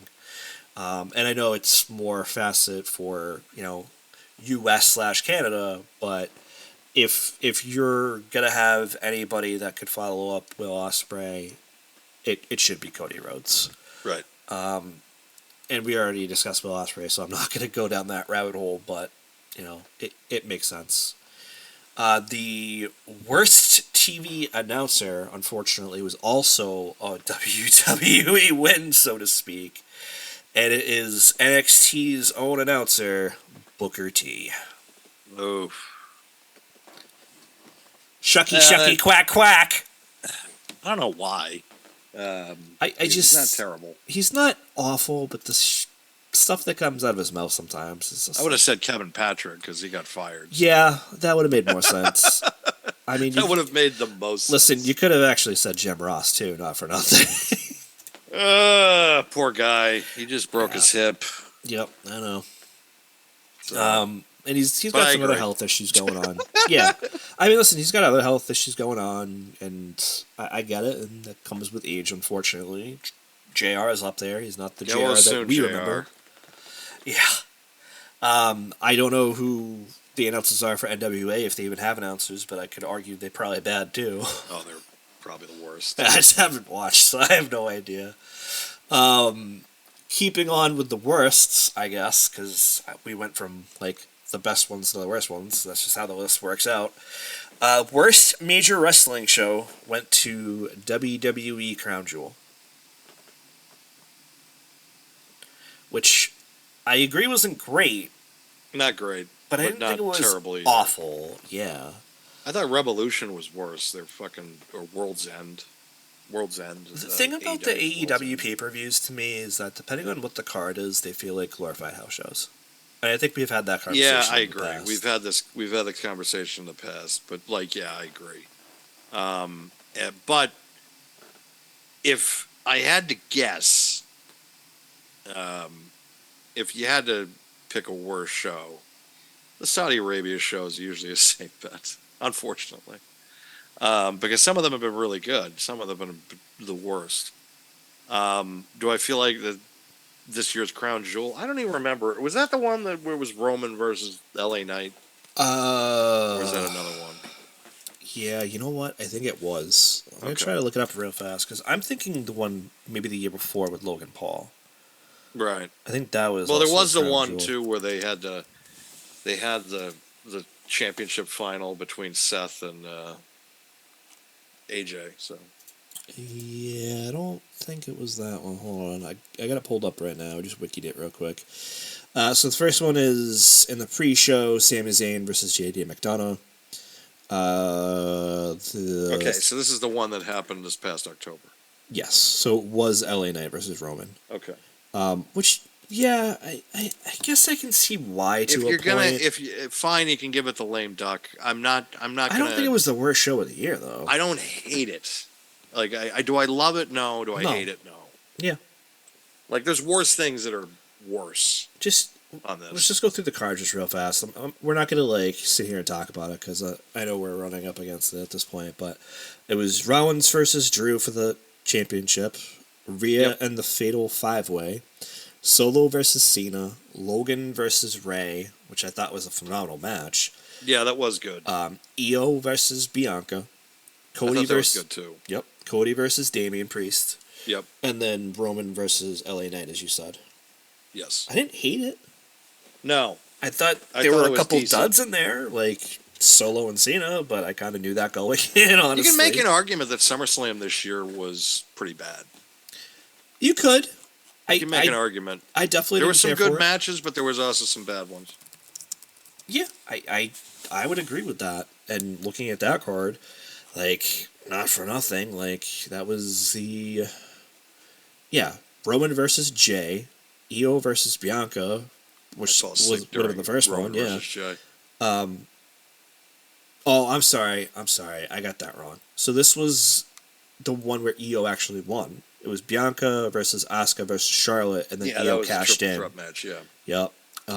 Rollins versus Balor for like the second or third time at that point. Gunther versus McIntyre. Baszler versus Rousey, which that sucked. And then the Slim Jim Battle Royal against Sheamus. Cody versus Brock, and then Logan versus Ricochet. I did that in reverse order, sorry, but that was the card. I would make the argument too that was probably not a great pay-per-view. I would almost rank Crown Jewel maybe above that one, but I agree. You know, it sucks because that's like one of their primary one of the big fours. Yeah, exactly. So yeah, Crown Jewel won that one for worst major wrestling show, PLE, pay-per-view, whatever you want to call it. Worst match of the year was from the Royal Rumble. I'm sorry, worst worked match of the year, it says. I should clarify that, because it doesn't really say worst match, it just says worst worked match. And I utterly despise this for a lot of reasons. Well, yeah. It was Bray Wyatt versus LA Knight in the Mountain Dew Pitch Black match. I'm not surprised, because that entire audience has done nothing but shit on Bray Wyatt, even before his untimely passing this year, in 2023 at least. Dave was just not a fan of that character. So I'm not surprised. I don't think WWE gives a shit about this just because of the fact that it was sponsored by Mountain Dew. Right. So they made a fucking shitload of money from it. Yeah. So they could care less. And that's a trade-off sometimes. You have to, when a company is paying you money and you have to do a unique concept, yeah, it might suck, but you got paid a shit ton of money for it.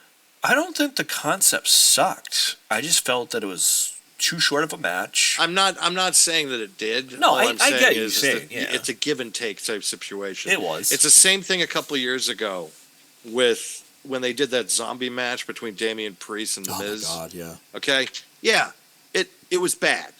Optically, it was bad. Like as a wrestling fan, yeah, it was bad. But at the same time, it was a unique environment to promote a Netflix movie that now you have a good standing relationship with Netflix where they just handed you $500 million every year. Yep. It's crazy. Give and take. Yeah. I didn't hate it. I hated the finish. I didn't hate Bray Wyatt winning. I think everybody knew he was going to, but right. I hated like the extracurricular with Uncle Howdy and the elbow afterwards. I thought that was just stupid at that point. I liked the second mask he came out with, obviously, in that match. Yeah. And the optics of the match were cool because it was all, like, glow-in-the-dark shit. I didn't hate it. I didn't hate it. It was just weird. And the fact that, kind of like you said, it was his last match, God rest his soul, I really... We didn't know that going into it, but at the same time. We didn't, but we do now. And when people grade that now... I felt like that was definitely not taken into consideration whatsoever, you know? And there's probably worse matches throughout that year that were probably worse. Like half the ones in AEW. If they actually watch Rampage or Collision, they'd probably know. You're making my point for me. Thank you, sir. All right. Before we do the documentary, there is one final worst of... and it's called The Most Disgusting Promotional Tactic. And I feel like this is people virtue signaling. This is a cop-out. It is. I know what it is. It's a complete cop out. Yep. Because they don't understand business. Not only that, but it has nothing to really do with professional wrestling. Nothing. Aside from the fact that the person owned a company. It happens every day in real life business, in businesses. If there's a board and they have power, it's exactly what happened. It's also a publicly traded company, and he has the most shares. So he has the most shares, yeah. and they should have nothing to do with professional wrestling and what actually goes on. This is what happens behind the scenes. Yep. Was it terrible? Yeah, it was. Absolutely. Did I like it? No. No one liked it. But at the same time, I have to separate it from business and pro wrestling. It didn't happen on camera. Correct. Yep. It happened behind the scenes. And it also, in my opinion, because again, we're calling it the most disgusting promotional tactic, it's not fucking promotional. It's not a promotional tactic. Yeah. It's not. They didn't promote, hey, Vince is coming back and because he wants to fuck everything up. Yep. No. It's more or less just, it's how it happened. It's business. Yep. So if you didn't pick up on what we're trying to say, it was WWE enabling, I'm just going to say his name because we need to, Mr. McMahon and him being back in power / TKO keeping him in a position of power. And again, I don't think we really need to say much else here. I just don't. Because at the end of the day, like, this was not a promotional tactic. No. Vince had controlling shares. Vince enabled a vote of the board of directors, like you kind of said. And that is how he got back into power. It's not enabling him anything. That's what happened. The TKO keeping him in position of power, again, that's not a promotional tactic. That's business. This is, like, for those that have watched movies, especially in the past, and those that, in the, business world, so to speak, people sell companies. Yes. Typically what happens is you keep the board of directors or the ownership in those positions of power, and unless there's a hostile takeover, which you could maybe say happened this year, not 2023, that happened to get him out because of all the, controversies and litigations and all the other stuff going on with that realm, I'll say, in Vince McMahon's world. And that had nothing to do with promotional tactics. Was it disgusting? Yeah. Yeah, let's be real, especially knowing what we know now. Yeah. But that had nothing to do with anything in 2023, number one. And number two, even if it did, this is not a promotional tactic at all. This is business, like Dan said. It happens every day in the business world. Yep. This is nothing to do with the pro wrestling world. Nothing on camera. Okay? And I understand their thought process. I get it. Vince McMahon, bad. I'm saying his name just because it needs to be put out there. He is bad. But it had nothing to do with the on-air product. At least with the exception of at least with the exception of the night after WrestleMania at Raw, but yeah, that was bad. We're not going to talk about that. We recovered from that. No. But we know now what that was. Yes. That was him trying to maintain a modicum of control until Eli Emanuel basically said, yeah, no, that's not your job anymore. So the last one, before we close the show out here for the Wrestling Observer News Letter Awards for 2023, nothing to really do with any of their promotions, thank God. It's the best pro wrestling documentary. And I think anybody who follows these kind of documentaries already knows who it's going to be, and it was Dark Side of the Ring. Yes. If anybody has not seen at least one Dark Side of the Ring, you need to go watch them, because they are phenomenal documentaries. They specified this one, I think, didn't they, or was it the whole season? They said Chris and Tammy. Okay. Yeah. But either way, that was a powerful one. It was, but we're not going to play it that way. we're gonna say all of them because they are all phenomenal. I love the Hogan one with Steph loves them. I got 7 of them. So. Yeah, they're great stories, and depending on the stories that you find in these, they're just phenomenal. And like I said, I love the Hogan one about, what was it, Halloween Havoc that year with Rousseau and flying out and everything that happened from that. I loved that episode. It straight up loved it. And there are so many other good ones that I'm not mentioning just because we're tight on time. But it was just, I couldn't disagree with this at all.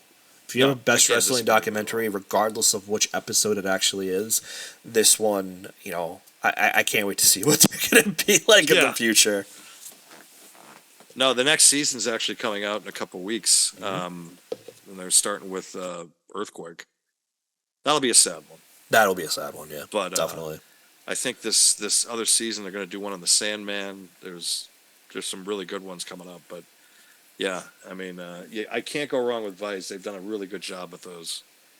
They have. Like I said, I've not seen all of them, obviously. I have a lot of catching up to do on some of those documentaries, but Dark Side of the Ring is just one of those ones that if you see one, you want to binge the rest of them. Oh, yeah. You just straight up do. Perfect bingeable TV. Yeah, definitely. But any other closing thoughts, Dan? Any other things we need to talk about tonight? No. I think we've exhausted everything. You know, this is kind of a bonus show. Yep. Considering the events that took place this weekend. And we felt like, oh, this really can't wait till Thursday, because this will be old news by then. No, it was the same with the Wrestling Observer newsletter, too. With the 2023 awards. I was like, you know what?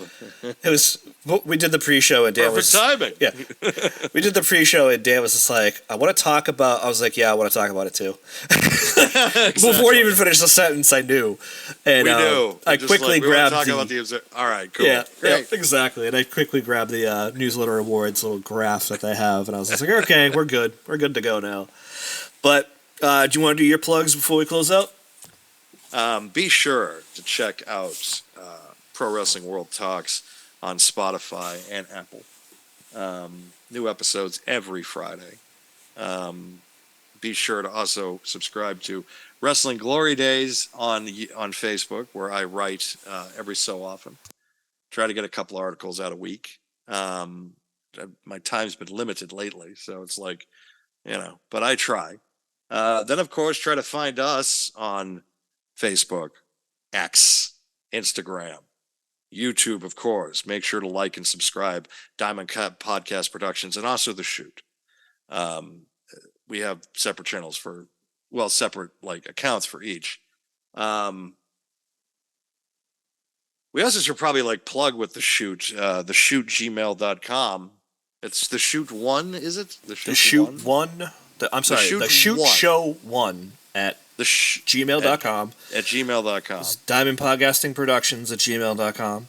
There's D-Podcasting, because apparently Diamond Podcasting Productions was too long and maybe too convoluted for X, Twitter, whatever you want to call it. So it's D-Podcasting. It's also The Shoot Show 1 on Instagram and Facebook comments, and X. Email us. Get us on Instagram. Anything.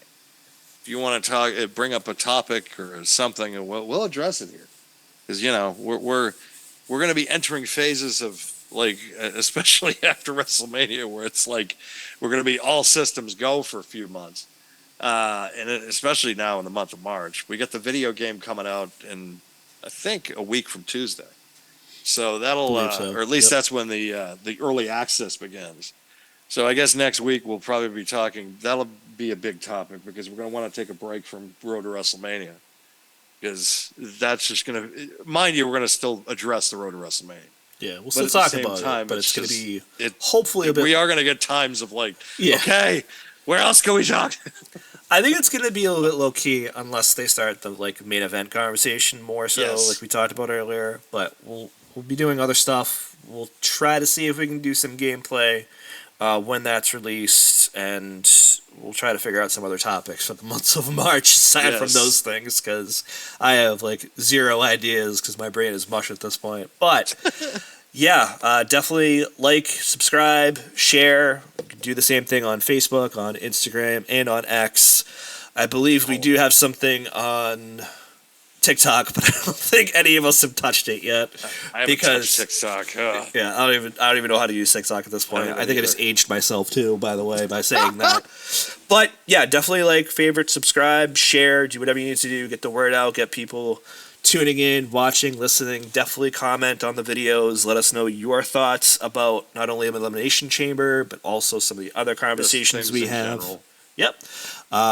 Obviously, you can talk about the awards this past week that Dave Meltzer's newsletter had. You can talk about the matches from Elimination Chamber. You can talk about what we talked about the other day with your Mount Rushmores. I thought that was a great show and great conversation that we could have from that. So yeah, definitely like, favorite, subscribe, share. I can't say it enough apparently, but like, favorite, subscribe, share. We have to do it. Yep, we have to. We're at that point now. Like, subscribe, share, please. Do it. We have cookies and we're from the dark side. Do it. Yes. All right, for Diamond Podcasting Productions, my name is Mac. I'm with Dan, and I hope everybody had a great time listening tonight. Or tomorrow, or next day, or whatever the hell you do listen. Bye! From now. Bye! Sometime.